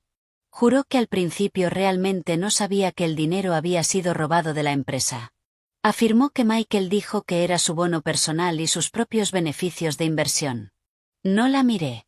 Dije que quizá no lo sabía cuando recibió el apartamento por primera vez, pero que lo supo después. Mantuvo la cabeza agachada. Su silencio fue su respuesta. Abrí una conversación de mensajes entre ella y Michael. En ella, Chloe había preguntado claramente, ¿es seguro que transfieras tanto dinero? Si Anna se entera, estamos muertos. Michael había respondido, ella solo se preocupa por firmar los grandes contratos. Nunca presta atención a las pequeñas facturas de suministro. No te preocupes. Leí aquello con las palmas volviéndose heladas. Resultó que, a sus ojos, mi confianza absoluta en él no era más que una brecha que podía explotar. El abogado Aye se ajustó las gafas, con un tono extremadamente serio. Declaró que esos correos demostraban que Michael había ordenado explícitamente inflar los contratos y le había dicho a Chloe que destruyera las pruebas.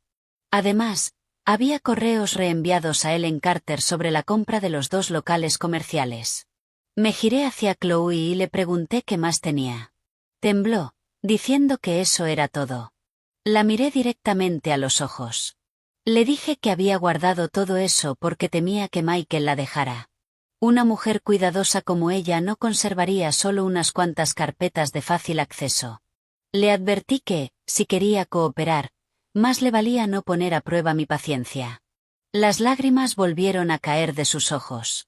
Se arrastró hasta su maleta, rebuscó bajo el forro, y sacó un neceser de maquillaje. De él extrajo una pequeña memoria USB negra. Sus manos temblaban tan violentamente que casi se le cayó. Confesó que era una grabación de audio. Dijo que una vez Michael estaba borracho y hablando con su madre en el salón. Se asustó, así que los grabó. Tomé la memoria USB. David la conectó de inmediato a su portátil secundario. Unos segundos después, la voz de Michael resonó por el apartamento de lujo que le había comprado a su amante.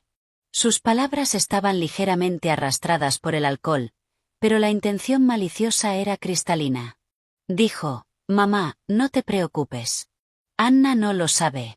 Puedo mover esos contratos. Dame 2 años más.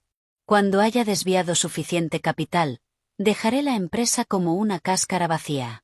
Cuando nos divorciemos, por mí puede quedarse con el cadáver muerto de la compañía». La voz de Ellen intervino, fría y goteando codicia. ¿Y sus acciones? Tiene demasiadas. Eso no me deja tranquila.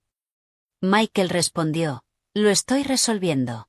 Si consigo obligarla a firmar más derechos de voto ejecutivo, podré diluirla poco a poco. Si no, sigue usando su infertilidad para romperla mentalmente. Las mujeres como ella pueden parecer fuertes por fuera, pero en el fondo están aterradas de perder a sus maridos. Me quedé completamente inmóvil. Pensé que ya había sentido la máxima cantidad de dolor, pero resultó que aún existían profundidades de agonía que no había alcanzado. Durante 10 años, no solo había estado viviendo con un marido infiel. Dormía junto a un depredador que calculaba activamente el día en que podría desangrar mi empresa y apartarme con una cáscara vacía. Antes me abrazaba en las noches en que estaba tan agotada que lloraba, diciéndome que descansara, que él estaba ahí para mí.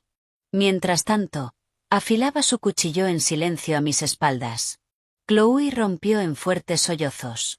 Se disculpó, admitiendo que se había equivocado, pero se quejó diciendo que ella también había sido manipulada. Dijo que le prometió casarse con ella, diciéndole que yo solo tenía el título de esposa, y afirmando que su madre ya la había aceptado. Me puse de pie y caminé justo hasta ella. Le dije que no fue manipulada por amor. Fue manipulada por la codicia. Vio que él tenía dinero, poder, casas y coches, y pensó que le había tocado el premio gordo. Ahora que estaba perdiendo, quería llamarse víctima. Se quedó allí sentada, en silencio y aturdida, sin atreverse a discutir. Ya no quería oírla llorar. Me giré hacia el abogado Hayes y le indiqué que sellara todos los datos, enviara los archivos a los auditores independientes para la mañana siguiente, y redactara la denuncia penal federal. En cuanto a Chloe, le dije que documentara su cooperación, pero que todos los activos vinculados al dinero sucio debían congelarse. Chloe levantó la cabeza de golpe. Tartamudeó algo sobre el apartamento. Miré alrededor de aquella enorme sala, los muebles caros, la falsa iluminación cálida. Le pregunté si de verdad estaba sentada en un apartamento comprado con el dinero robado de mi empresa y preguntándome qué iba a pasar con él. Cerró la boca. Justo entonces, mi teléfono vibró. Era un número desconocido. Contesté. Una voz masculina y grave sonó al otro lado de la línea. Preguntó si hablaba con Anna Parker. Se presentó como Tommy, el antiguo chofer de Michael. Dijo que tenía algunas cosas que quería entregarme. Dijo que, si quería saber qué había estado haciendo mi marido a mis espaldas durante los últimos 3 años, necesitaba reunirme con él esa noche en el aparcamiento subterráneo de la empresa. Apreté el teléfono con fuerza. Otra puerta se estaba abriendo, y sabía que la oscuridad detrás de esta sería mucho más espesa. Salí del apartamento de Chloe cerca de las 10 de la noche. La ciudad afuera seguía ardiendo en neón, pero dentro de mi corazón solo había un gris pesado y asfixiante. El abogado Hayes me aconsejó dejar que me acompañara al aparcamiento, pero negué con la cabeza.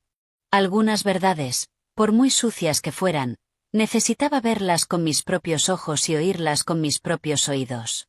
Envié un mensaje a mi equipo de seguridad privada para que permaneciera cerca, y luego conduje yo misma de vuelta al edificio de Parker Holdings. El aparcamiento subterráneo estaba aterradoramente vacío a esas horas de la noche. Las luces fluorescentes parpadeaban contra el techo de hormigón. Los ventiladores de ventilación zumbaban como un suspiro largo y prolongado en la oscuridad. En cuanto salí del ascensor, vi a un hombre de pie junto al pilar de hormigón B17. Llevaba una chaqueta vieja, una gorra de béisbol calada hasta abajo, y ambas manos apretaban con fuerza un sobre marrón de papel manila. Le pregunté, ¿eres Tommy? Él levantó la vista. Lo reconocí de inmediato. Tommy había sido el chofer privado de Michael durante casi 4 años antes de renunciar de repente, alegando que tenía que volver a su ciudad natal para cuidar de su padre enfermo. En aquel entonces, incluso le di una generosa indemnización porque pensaba que era honesto y discreto. Dijo nerviosamente que sí. Su voz era ronca y temblorosa. Le pregunté por qué había decidido buscarme ahora. Tommy miró a su alrededor, luego bajó la voz. Dijo que antes estaba aterrorizado porque pensaba que el señor Carter tenía poderosos respaldos, y él era solo un chofer. Dijo que, si hablaba, no solo perdería su trabajo. Su familia también estaría en peligro. Pero en los últimos días, al escuchar los rumores de que Michael había sido suspendido, sintió que seguir callado sería hacerme daño. Miré el sobre en sus manos. Le pregunté qué había dentro. Me lo entregó. Dentro había una tarjeta SD, varias fotocopias de recibos, registros del vehículo, fotos impresas, y un pequeño libro de cuentas escrito a mano. Abrí el libro. Fechas, lugares, hoteles, restaurantes y apartamentos de lujo aparecían línea tras línea. En los días en que Michael me decía que estaba atendiendo clientes en Nueva Jersey, el libro mostraba a Tommy llevándolo a él y a Chloe a un resort en los Hamptons. En las noches en que afirmaba estar en reuniones tardías con socios, Tommy documentaba que lo dejaba en el apartamento de Chloe a las 2 de la madrugada. Apreté el libro entre las manos. Aquello probaba que me engañaba, pero necesitaba más. Tommy asintió y sacó rápidamente unas cuantas fotografías. Las señaló. Dijo que, hacía 3 años, el señor Carter visitaba con frecuencia una turbia oficina de servicios legales en Queens. Tommy dijo que había escuchado conversaciones telefónicas. Sonaba como si estuvieran preparando documentos falsos. Luego, una vez, Michael volvió al coche sosteniendo un sobre grande. Le dijo a la señorita Chloe por teléfono que los papeles del divorcio estaban finalizados. Solo necesitaban esperar el momento adecuado. La sangre se me heló en las venas. Le pregunté si había visto qué había dentro del sobre. Tommy dijo que sí. Una noche, Michael estaba borracho y dejó caer los papeles al suelo del coche. Tommy vio una fotocopia de una sentencia de divorcio con mi nombre y el suyo, pero el sello del tribunal parecía completamente falso. Tommy se asustó, así que le hizo una foto. Me mostró la imagen en su teléfono. Estaba un poco borrosa, pero lo bastante clara como para leer mi nombre, el de Michael, y ver un sello rojo del tribunal falsificado. Me reí, pero tenía la garganta amarga y seca. Resultó que el supuesto divorcio no era solo una mentira que le contó a su amante. En realidad, había pagado para falsificar documentos judiciales, intentando usar una falsa legalidad para borrarme de su vida. Tommy tragó saliva con dificultad y continuó. Dijo que había algo más, aunque no sabía si era importante. Hacía unos 6 meses, Michael se reunió varias veces con un hombre llamado Robert, el director ejecutivo de Apex Supplies. Hablaban en la parte trasera del coche, creyendo que Tommy no podía oírlos. Michael le dijo a Robert que, si alguna vez auditaban la empresa, simplemente culparían de todo al departamento de compras y a contabilidad. Michael también mencionó que había escondido una segunda serie de libros contables limpios y falsificados en una caja fuerte en casa de su madre. Levanté la cabeza de golpe. ¿Una caja fuerte en casa de Ellen? Tommy dijo que sí. En la finca de Greenwich, en el estudio del segundo piso, oculta detrás de un panel falso en la pared, detrás de la estantería. Tommy dijo que vio a Michael abrirla una vez. Un escalofrío me recorrió la espalda. Yo compré esa casa. Las reformas se pagaron con mi dinero. Y, aún así, detrás de esas paredes, él escondía las pruebas sucias que pensaba usar para incriminar a empleados inocentes. Le pregunté a Tommy cómo sabía exactamente dónde estaba. Tommy bajó la mirada, retorciéndose las manos. Confesó que Michael le había ordenado ayudar a llevar la pequeña caja fuerte de acero a la casa. Michael le dijo que, si alguien preguntaba, dijera que era solo una caja de seguridad para las joyas antiguas de Ellen. Respiré hondo, intentando mantener la voz firme. Le pregunté si estaba dispuesto a testificar en un tribunal federal. Tommy guardó silencio durante mucho tiempo. No lo presioné. En el aparcamiento vacío, el sonido del agua goteando desde una tubería del techo sobre el hormigón resonaba con fuerza. Finalmente, asintió. Dijo que sí, pero solo si yo ayudaba a proteger a su familia. Dijo, Michael amenazó una vez con que, si Tommy lo traicionaba, se aseguraría de que Tommy jamás pudiera encontrar trabajo en la costa este de nuevo. Lo miré directamente a los ojos. Le dije que me diera la verdad, y yo lo protegería con todo el peso de la ley. Exhaló con fuerza, como si le hubieran quitado una roca del pecho. Llamé al abogado Hayes y le ordené que bajara al aparcamiento de inmediato. Pero antes de que pudiera decir otra palabra, la pantalla de mi teléfono se iluminó. Era un mensaje de texto de un número desconocido que contenía solo una foto. En la imagen, la puerta principal de la finca de mi suegra estaba abierta de par en par. Un hombre con una gorra de béisbol negra salía, agarrando una pequeña caja fuerte de acero. Debajo de la foto había un mensaje. Demasiado tarde. Están moviendo las pruebas. Miré la foto, con las manos convirtiéndose en hielo. Michael se me había adelantado. Observé la pantalla, sintiendo un escalofrío recorrerme la espalda. El hombre de la gorra negra que sacaba la caja de acero de la finca de Greenwich claramente no era un familiar. Si aquel mensaje era real, Michael o su madre habían ordenado a alguien mover las pruebas en plena noche. Si llegaba solo unos minutos tarde, las últimas piezas de prueba podrían desaparecer para siempre. Me giré de inmediato hacia Tommy. Le mostré la foto y le pregunté si reconocía al hombre. Tommy amplió la imagen, con el rostro poniéndose pálido. Tartamudeó que parecía Robert, el director ejecutivo de Apex Supplies. Tommy había llevado a Michael a reunirse con ese hombre varias veces. No necesitaba oír nada más. Llamé al abogado Hayes. Le dije que fuera directo a la finca de Greenwich, que llevara a un investigador privado, y que llamara a la policía local de Connecticut como refuerzo. Alguien estaba sacando pruebas de la casa. La voz de David se tensó al instante. Me dijo que no fuera sola, asegurándome que iba de camino. Colgué, hice una señal a mi equipo de seguridad para que me siguiera, y salí disparada del aparcamiento subterráneo. Era tarde en la noche, pero el tráfico de Nueva York seguía siendo denso. Luces rojas traseras, bocinas estridentes y faros deslumbrantes pasaban ante mis ojos como una pesadilla interminable. Conduje tan rápido que las manos se me acalambraron sobre el volante. Solo un pensamiento resonaba en mi cabeza. No podía dejar que borrara sus huellas. No podía permitir que mis 10 años terminaran con la frase pruebas insuficientes. Cuando llegué a la finca, las enormes puertas de hierro estaban ligeramente entreabiertas. El coche de Michael estaba aparcado torpemente en la entrada, con la puerta del conductor aún abierta. Al bajar del coche, oí la voz de Ellen gritando desde dentro de la casa. Gritó: «¿Qué haces ahí parado? Cógelo y vete. No dejes que Anna lo encuentre». Empujé la puerta principal y entré como una tormenta.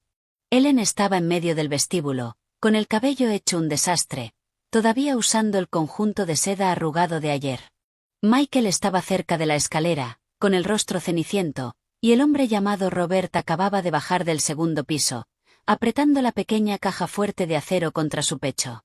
Los tres se quedaron congelados de puro pánico al verme. Entré en la casa paso a paso, con una voz tan fría que incluso a mí me asustó. Dije: «Es bastante tarde para una fiesta en casa tan animada». Ellen se colocó inmediatamente frente a Robert, bloqueándolo. Exigió saber qué estaba haciendo allí, gritando que esa era su casa. La miré. Le dije que no estaba tan segura de que mañana siguiera siendo suya. Michael bajó corriendo las escaleras, agarrándome del brazo para sacarme fuera. Me suplicó que escuchara, afirmando que las cosas no eran lo que parecían.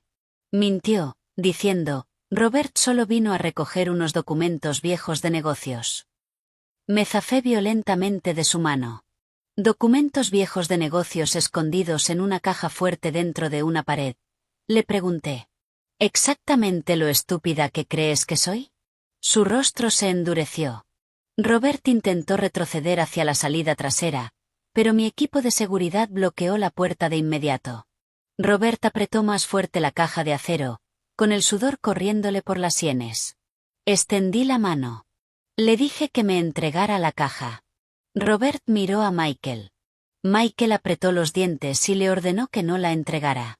Saqué mi teléfono y empecé a grabar vídeo. Declaré alto y claro: «Bien. Todo lo que se diga y haga esta noche irá directamente al FBI y a los fiscales federales. Señor Robert, usted está sosteniendo documentos relacionados con la malversación de más de $1.200.000 de Parker Holdings. Si sale por esa puerta con ellos, ya no será solo un cómplice. Estará destruyendo activamente pruebas federales. Robert empezó a temblar. Él enchilló, acusándome de estar fanfarroneando. Gritó que, solo porque yo tuviera dinero, eso no significaba que pudiera incriminar a quien quisiera. La miré sin pestañear. Le dije que llevaba 10 años gastando mi dinero sin quejarse, y que ahora se atrevía a llamarlo incriminación. Se atragantó, incapaz de responder. Justo entonces, el sonido de neumáticos chirriando resonó desde la entrada. El abogado Hayes entró, escoltado por 2 agentes de la policía local de Greenwich y un investigador privado. Cuando Michael los vio, su rostro adquirió el color de la muerte. Preguntó si de verdad estaba dispuesta a llegar tan lejos. Me giré hacia él. Le dije que él fue quien me enseñó que, cuando tratas con personas sin conciencia, tienes que usar la ley. Robert finalmente se rindió. La caja de acero fue colocada sobre la mesa de centro. David redactó un informe de incidente allí mismo, delante de la policía. Cuando abrieron la caja por la fuerza, estaba llena de montones de contratos, libros de pagos ilícitos, memorias USB, y sellos corporativos de varias empresas pantalla. Pero cuando llegué al compartimento inferior, el corazón se me hundió. Ese compartimento estaba completamente vacío. Lo único que quedaba era una marca rectangular en el polvo, mostrando donde antes había algo extremadamente importante. Tommy, de pie detrás de mí, se puso pálido. Susurró que no estaba bien. La última vez que lo vio, había una carpeta roja gruesa dentro. Giré la cabeza de golpe para mirar a Michael. Él miraba hacia abajo, pero la comisura de su boca se curvó hacia arriba en una pequeña sonrisa burlona. Fue fugaz, pero suficiente para entenderlo. Había cambiado el contenido antes de que yo llegara. Caminé directamente hasta quedar frente a él, con la voz bajando a un susurro. Exigí saber dónde estaba la carpeta roja. Me miró, y por primera vez un destello de desesperación pura y desquiciada cruzó sus ojos. Se burló de mí, preguntando si quería saberlo. Me dijo que me arrodillara y le suplicara. Miré al hombre que solía ser mi marido, sintiendo de repente una calma inquietante. Una rata arrinconada siempre intentará usar la humillación para aferrarse al último y patético fragmento de poder que le queda. No le respondí. Simplemente me giré hacia el abogado Hayes y le ordené que obtuviera las grabaciones de las cámaras de seguridad, las cámaras de la entrada, las cámaras de la calle. Quería saber exactamente a dónde había ido esa carpeta roja. Michael soltó una risa ronca. Dijo que era demasiado tarde. Me dijo que quizá había ganado algunas batallas, pero que aún no había ganado la guerra. Lo miré. Le dije que siguiera jugando, entonces, pero le advertí que recordara una cosa. Alguien que ya no tiene nada en qué creer, tampoco tiene absolutamente nada que temer. Salí de la finca de Greenwich, cerca de las 2 de la madrugada. En el asiento trasero de mi coche, la caja de acero estaba sellada en una bolsa de pruebas. Pero en mi mente, solo podía ver aquel compartimento inferior vacío y la sonrisa retorcida de Michael. Esa carpeta roja contenía, sin duda, su carta más devastadora. De lo contrario, no se habría atrevido a usarla para desafiarme. David estaba sentado a mi lado, haciendo llamadas furiosamente para rastrear las cámaras del vecindario. Miré por la ventana, viendo los árboles desdibujarse en la oscuridad, sintiéndome aterradoramente tranquila. En el pasado, si Michael me hubiera hablado con frialdad, habría pasado toda la noche dando vueltas en la cama, preguntándome qué había hecho mal. Ahora, estaba ocultando pruebas y amenazándome, y no sentía dolor alguno. Cuando el corazón de una mujer finalmente muere, lo que queda no son lágrimas, sino una claridad pura e intacta. El teléfono de David vibró. Contestó, y su expresión cambió drásticamente. Me dijo que la cámara de la entrada de la finca había captado imágenes a las 9:42 de la noche. Ellen Carter entregó un sobre rojo grueso a una mujer de mediana edad que conducía un vehículo de transporte compartido. La matrícula estaba parcialmente tapada, pero la cámara RIN de un vecino captó un ángulo mejor. Me giré hacia él, preguntando quién era la mujer. Dijo que la estaban identificando, pero había un detalle extraño. Después de que la mujer se fue, Michael fue quien llamó a Robert para que viniera a recoger la caja fuerte. Parecía que la caja de acero era solo un señuelo. Cerré los ojos. A Michael aún le quedaba mediamente funcionando. Sabía que yo rastrearía la caja fuerte, así que dejó intencionalmente que atrapara una parte de las pruebas. El objeto más crítico había sido movido primero. ¿Pero quién era esa mujer de mediana edad? ¿Una pariente, una exempleada, u otro eslabón de su red? Justo cuando estaba a punto de preguntar, mi teléfono se iluminó. Era un mensaje de Ellen Carter. Decía: si quieres proteger el legado de tu madre, retrocede. Miré aquellas palabras, con la mano congelándose. Mi madre. Mi madre murió hacía 7 años. Era una mujer amable y trabajadora que pasó su vida dirigiendo una pequeña tienda textil en Brooklyn, ahorrando cada centavo para pagar mis estudios universitarios.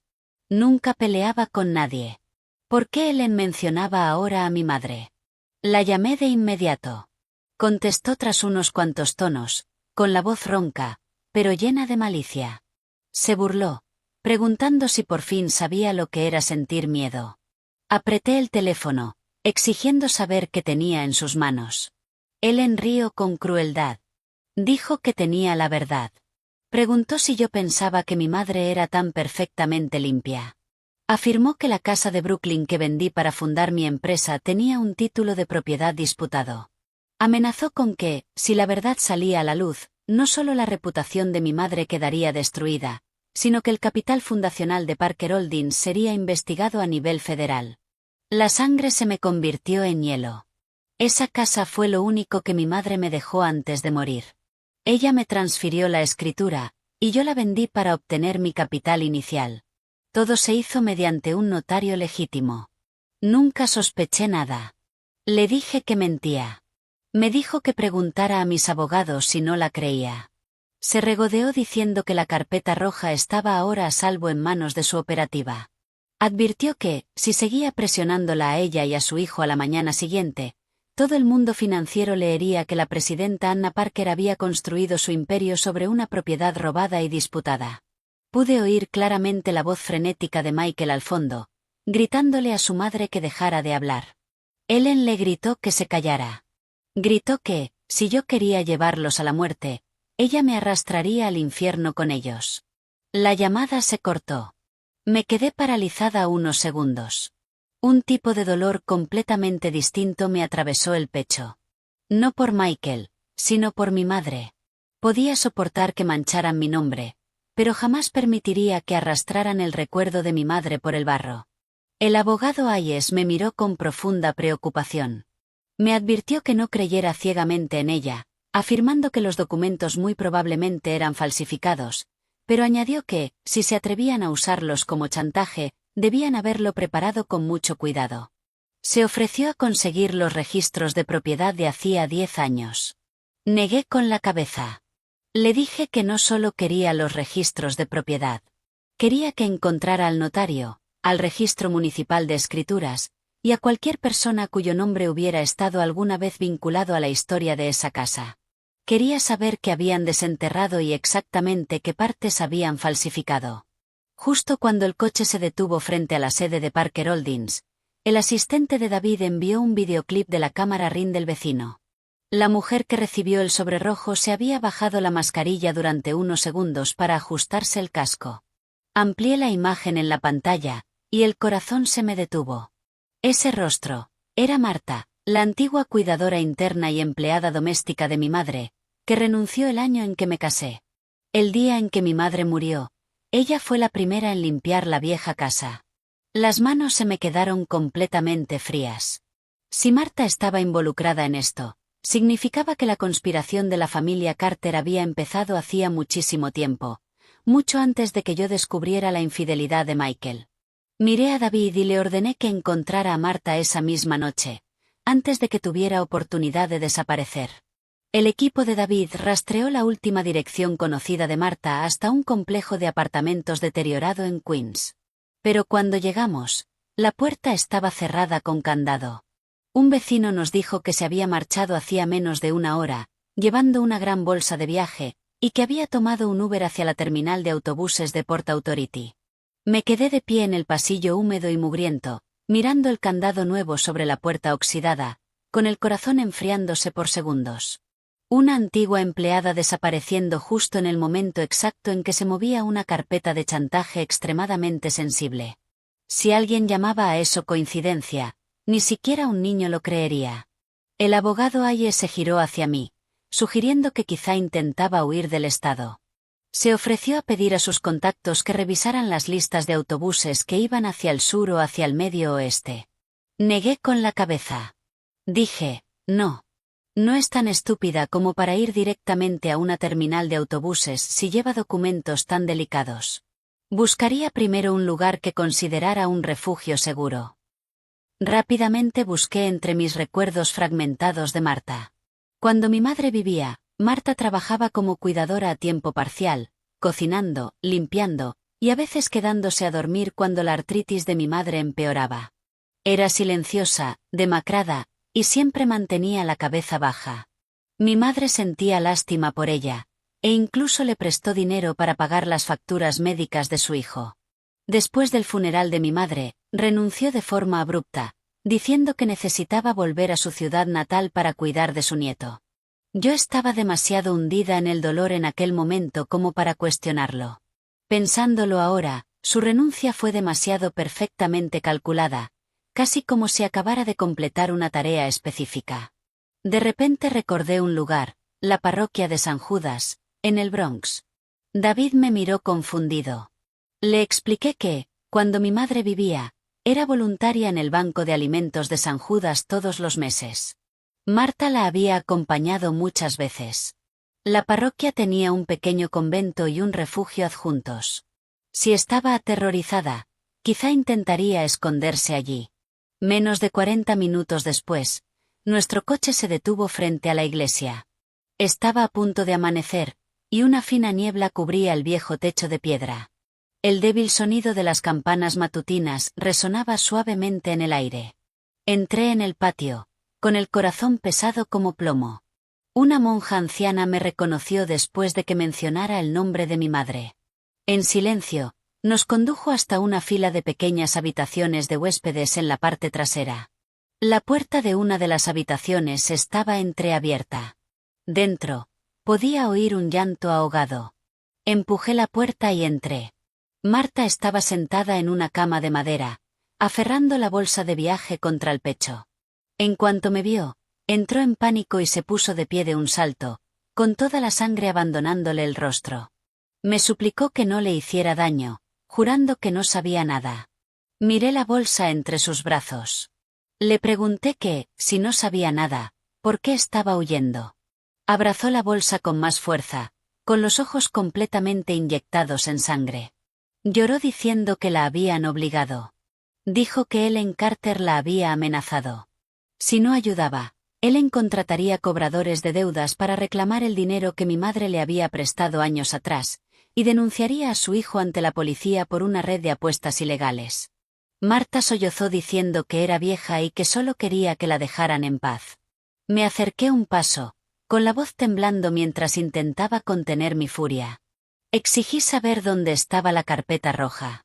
Marta rompió en fuertes sollozos, desplomándose de rodillas sobre el suelo de baldosas. Se disculpó una y otra vez, diciendo que había traicionado a mi madre, pero juró que los documentos de la carpeta no eran completamente reales. Confesó que la obligaron a firmar una declaración jurada afirmando que mi madre estafó a un familiar para conseguir la escritura de la casa de Brooklyn, y que yo usé esa casa robada para construir mi empresa, pero juró que no era verdad. Mi madre jamás estafó a nadie. La casa se la dejó legítimamente mi abuela a mi madre. Se me cerró la garganta. Le pregunté entonces por qué la había firmado. Temblando violentamente, abrió la bolsa de viaje y sacó la gruesa carpeta roja. Dentro estaba la declaración jurada escrita, varias fotocopias de antiguas escrituras de propiedad, una memoria USB con una grabación de audio, y un pagaré con su firma. Confesó que la habían grabado en secreto mintiendo. Le dijeron que, si no cooperaba, publicarían la grabación. Estaba tan aterrorizada que aceptó el dinero de Ellen para guardar silencio, Pero la noche anterior, mientras huía con la carpeta, no dejaba de pensar en mi madre. Recordó que mi madre prácticamente había salvado la vida de su hijo. No podía soportar permitir que arruinaran el nombre de una mujer muerta. Tomé la carpeta roja, con las manos temblando. Los documentos falsificados dentro eran increíblemente sofisticados, una mezcla de medias verdades y mentiras completas. No resistirían una investigación federal rigurosa, pero eran más que suficientes para destruir la reputación de mi madre en la prensa, sembrar graves dudas sobre Parker Holdings y arrastrarme al barro junto con Michael. Miré a Marta. Le pregunté si estaba dispuesta a testificar sobre esto. Mantuvo la cabeza inclinada, sollozando histéricamente. Dijo que lo haría, pero me suplicó que protegiera a su familia. Me giré hacia el abogado Hayes. Le ordené que redactara una declaración de inmediato, grabara su confesión en vídeo, y sellara toda la carpeta. Le dije que esa mañana presentaríamos cargos federales suplementarios, pero justo en ese momento, mi teléfono sonó. Era Michael. Lo puse en altavoz. Su voz resonó ronca y helada. Preguntó si había encontrado a Marta. Preguntó con burla si creía que eso significaba que había ganado. Afirmó que estaba en la oficina de Wall Street. Me dijo que, si no llegaba allí exactamente en 30 minutos, mandaría Parker Holdings directamente al infierno. Literalmente. Me quedé congelada. Desde el otro lado de la línea, empezó a sonar el chillido ensordecedor de una alarma contra incendios comercial. Salí corriendo de la parroquia de San Judas antes de que el sol hubiera terminado de salir. Las campanas matutinas de la iglesia se desvanecieron detrás de mí, pero dentro de mi cabeza, el único sonido era la caótica alarma contra incendios que había gritado desde la llamada de Michael. El abogado Hayes llamó de inmediato a seguridad del edificio y marcó el 911. Me senté en el coche, con el corazón golpeándome tan fuerte que sentí que podría romperme las costillas. Aunque odiaba a Michael Carter hasta los huesos, sabía una cosa. Parker Holdings no era solo mi empresa. Contenía cientos de empleados, datos de clientes, planos de proyectos, y el sustento de personas inocentes. Si él estaba realmente lo bastante desquiciado como para arrastrarlos a todos con él, jamás me perdonaría llegar demasiado tarde. Cuando el coche giró hacia Wall Street, ya podía ver las luces intermitentes de los camiones de bomberos del FDNY y los coches patrulla del NYPD reflejándose contra la fachada de cristal del edificio. Los guardias de seguridad evacuaban al personal del turno de noche hacia la acera. Algunos agarraban portátiles contra el pecho. Otros, vestidos con uniformes de limpieza, temblaban en la calle. Abrí la puerta del coche de golpe y bajé. El viento helado de la mañana me golpeó la cara. El jefe de seguridad corrió hacia mí, con el rostro blanco como ceniza. Informó que los sistemas de extinción de incendios se habían activado en la planta 26, pero que aún no había señales de un gran incendio. Dijo que el señor Carter se había atrincherado dentro del despacho del director ejecutivo. Apreté los puños y pregunté si había alguien atrapado. Dijo que no. La planta estaba completamente evacuada, pero añadió que Michael se negaba a dejar entrar a nadie. Exigía verme solo a mí. David me agarró del brazo. Me advirtió que no subiera sola y que dejara que el NYPD se encargara. Alcé la vista hacia aquella planta alta que antes había sido el dominio de Michael. Ese despacho había sido testigo del día en que brindamos con champán por nuestro primer gran contrato. También era el lugar donde lo sorprendí con Chloe. Sabía que no me había llamado allí para negociar. Quería que presenciara su última y patética caída. Quería arrastrarme a la locura que él mismo había creado. Le dije a David que subiría, pero no sola. 2 agentes del NYPD me escoltaron hasta el ascensor de emergencia asegurado. El abogado Hayes nos siguió de cerca, con su teléfono ya grabando audio. A medida que el ascensor subía, las sirenas se volvían ensordecedoras. Cuando las puertas se abrieron en la planta 26, el pasillo parpadeaba con luces rojas estroboscópicas. Un leve olor a humo flotaba en el aire, sin quedar claro si provenía de cables eléctricos o de algo quemado intencionadamente. Las pesadas puertas de roble del despacho del director ejecutivo estaban cerradas con llave. Desde dentro, Oí la risa ronca de Michael. Gritó, preguntando si Anna había llegado. Me planté frente a la puerta y respondí con calma. Estoy aquí. Abre la puerta. Un agente del NYPD me indicó que diera un paso atrás y gritó. Michael Carter, abra la puerta y coopere. Cualquier acción que ponga en peligro a otros resultará en graves cargos federales. Dentro reinó un silencio absoluto durante unos segundos. Luego llegó el sonido de cristales rompiéndose. Michael gritó de vuelta. ¿Cargos federales? Solo estáis aquí porque ella tiene dinero. Todos se ponen de su lado. Cerré los ojos, respiré hondo, y los abrí. Hablé con claridad. Michael, querías verme, así que abre la puerta. Si aún te queda una pizca de hombría, deja de esconderte detrás de un trozo de madera cerrado con llave. Esa frase pareció golpear el último nervio de su ego herido. El cerrojo hizo clic. La policía avanzó al instante, asegurando ventaja táctica. Entré detrás de ellos. El despacho del director ejecutivo era un desastre absoluto. Había documentos esparcidos por todas partes como nieve. Una esquina de las costosas cortinas de la ventana estaba chamuscada de negro, y un extintor yacía tirado en el suelo. Michael estaba de pie cerca de su escritorio.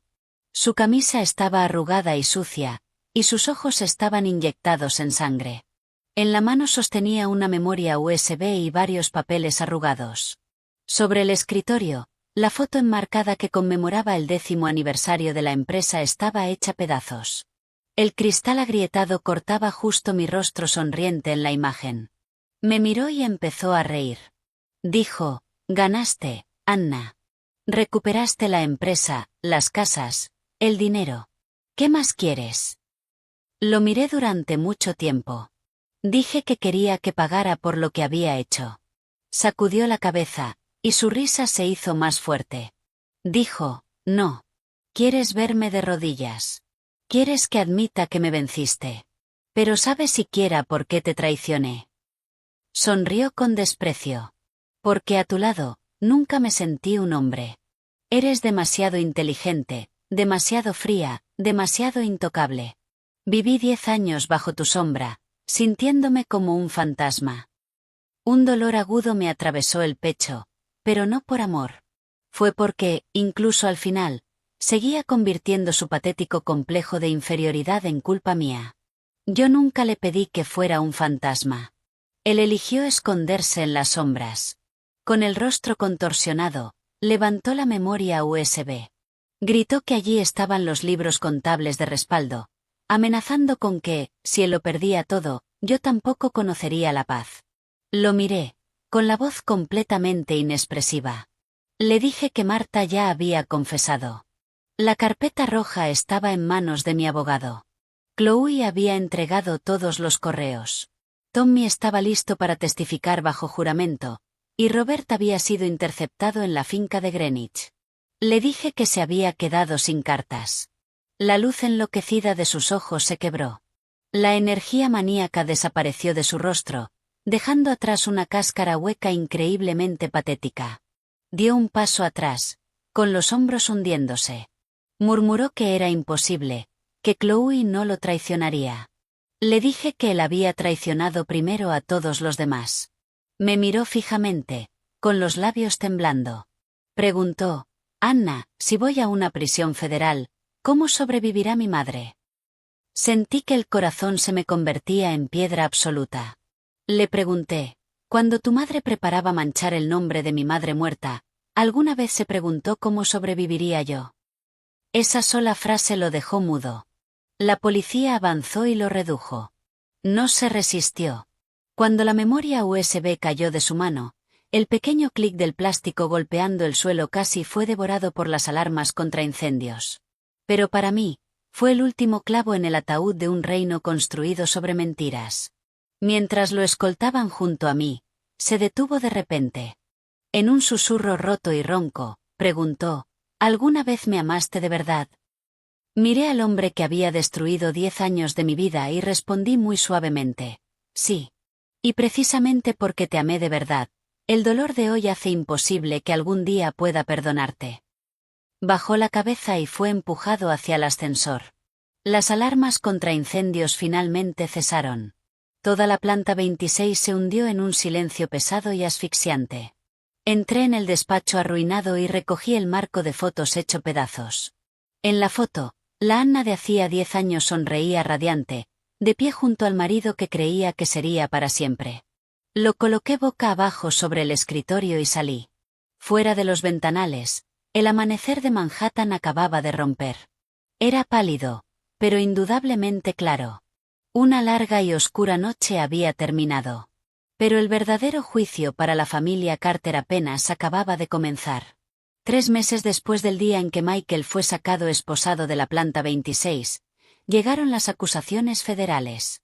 Los contratos de suministro inflados, el dinero ilícito que fluía a través de Apex Supplies, los 2 locales comerciales en Manhattan a nombre de Ellen, el apartamento de lujo de Chloe en Tribeca, y la conspiración de chantaje relacionada con la casa de Brooklyn de mi difunta madre, todo fue incorporado formalmente como prueba federal. Siempre pensé que verlo de pie frente a un juez haría que mi corazón se sintiera más ligero, pero no. El día en que comenzó el juicio, me senté en la galería reservada para las víctimas. Al mirar a Michael con su mono carcelario descolorido, el pelo rapado y el rostro hundido, solo sentí un vacío helado en el pecho. Ese hombre solía ser todo mi mundo. Ahora era simplemente una lección increíblemente cara. Se giró y me miró. Sus ojos ya no tenían la desesperación maníaca de aquella mañana en el despacho. Solo había puro agotamiento y una desesperanza absoluta. Susurró mi nombre. Lo miré con una serenidad distante y le dije que no volviera a llamarme así jamás. Bajó la cabeza. Ellen estaba sentada en la fila detrás de él, llorando hasta quedarse sin voz. Ya no llevaba sus collares de perlas ni sus caras blusas de seda. Ya no poseía la arrogancia altiva de la suegra que una vez me señaló con el dedo y maldijo mi infertilidad. Los 2 locales comerciales de Manhattan fueron incautados por los federales. La finca de Greenwich fue recuperada bajo nuestro acuerdo legal. Sus cuentas fiduciarias fueron congeladas para ayudar en la investigación federal sobre el dinero lavado. Por primera vez en su vida, comprendió el puro terror de perder cosas que creía permanentemente suyas. Chloe testificó contra ellos. Llevaba una sencilla blusa blanca, sin maquillaje, con los ojos hinchados casi cerrados. Admitió haber recibido el dinero, el apartamento, y haber guardado los correos y las grabaciones por miedo a que Michael la abandonara. Cuando la Fiscalía Federal le preguntó si sabía que los fondos estaban vinculados a malversación corporativa, guardó silencio durante mucho tiempo antes de romper a llorar. Confesó que lo sabía, pero dijo que fue codiciosa. Pensó que, mientras fuera amada, eso bastaba. Y que, al final, podría quedarse con todo. La escuché sin sentir ninguna ira. La gente normalmente no cae por un solo momento de debilidad. Cae porque cierra los ojos y sigue caminando incluso después de ver el precipicio. El juicio duró varios días. Michael fue condenado por fraude electrónico federal, malversación, destrucción de pruebas y falsificación. Robert, de Apex Supplies, también fue sentenciado. Ellen fue acusada como cómplice por recibir y ocultar bienes robados. En cuanto a mí, después de que todo terminó, firmé los papeles del divorcio en una tarde lluviosa y silenciosa. El papel era tan fino, y aún así me costó 10 años, un hijo que nunca tuvo la oportunidad de nacer, incontables noches sin dormir culpándome a mí misma, para finalmente firmarlo sin que me temblara la mano. El abogado Hayes estaba sentado frente a mí y dijo suavemente: «Está hecho, señorita Parker». Miré por la ventana.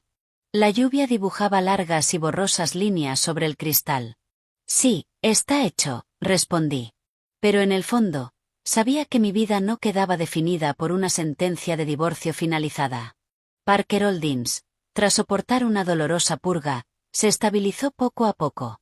Reestructuré el departamento financiero, nombré un nuevo equipo ejecutivo, ordené auditorías públicas transparentes, y devolví la integridad a la empresa. Los empleados, que habían estado aterrados y confundidos, comenzaron a volver al trabajo con una confianza genuina en los ojos. Una mañana, al entrar en el vestíbulo, la recepcionista inclinó ligeramente la cabeza. «Buenos días, Señorita Parker. No señora Carter, solo Anna Parker. Y por primera vez en muchísimo tiempo, sentí que mi nombre era suficiente. En el aniversario de la muerte de mi madre, llevé un ramo de lirios blancos al cementerio de Greenwood. Me arrodillé frente a su tumba y apoyé la mano contra la fría lápida. Mamá, lo siento. Permití que usaran tu amor por mí para amenazarme. Pero lo recuperé todo. Tu legado, tu honor, y mi propia vida. Lo recuperé todo. El viento susurró entre los pinos, rozándome el cabello como una mano suave. No lloré. O quizá mis lágrimas se habían secado hacía mucho tiempo. Lo único que quedaba era una profunda sensación de paz. En el trayecto de vuelta, pasé junto al edificio de Parker Holdings.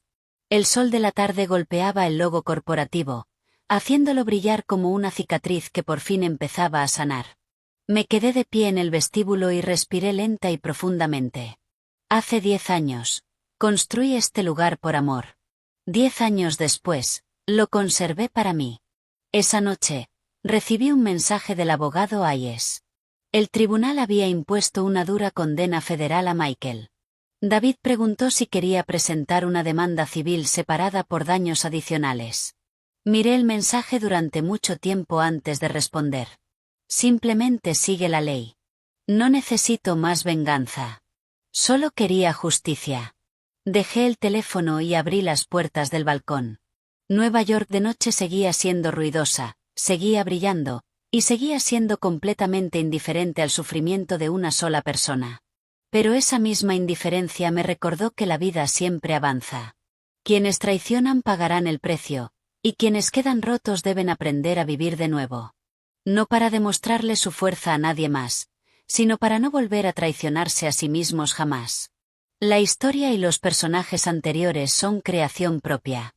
No es una historia real. La protagonista de la historia anterior es una voz de inteligencia artificial. Esta es mi reflexión personal después de esta historia. Espero que, después de escucharla, entiendas que vivir con bondad es algo precioso. Pero ser amable no significa permitir que otros te pisoteen. En una familia, marido y mujer necesitan respeto, lealtad y gratitud por los sacrificios del otro. Cuando llega una crisis, mantén la calma y no te destruyas por los errores de los demás. Mantén claros tus documentos legales y protege los bienes que legítimamente te pertenecen. Vive con el corazón abierto, pero haz cumplir tus límites con firmeza. Quienes hacen el mal acabarán pagando el precio. Y quienes saben volver a levantarse después del peor dolor, sin duda volverán a encontrar paz, alegría y felicidad en sus vidas.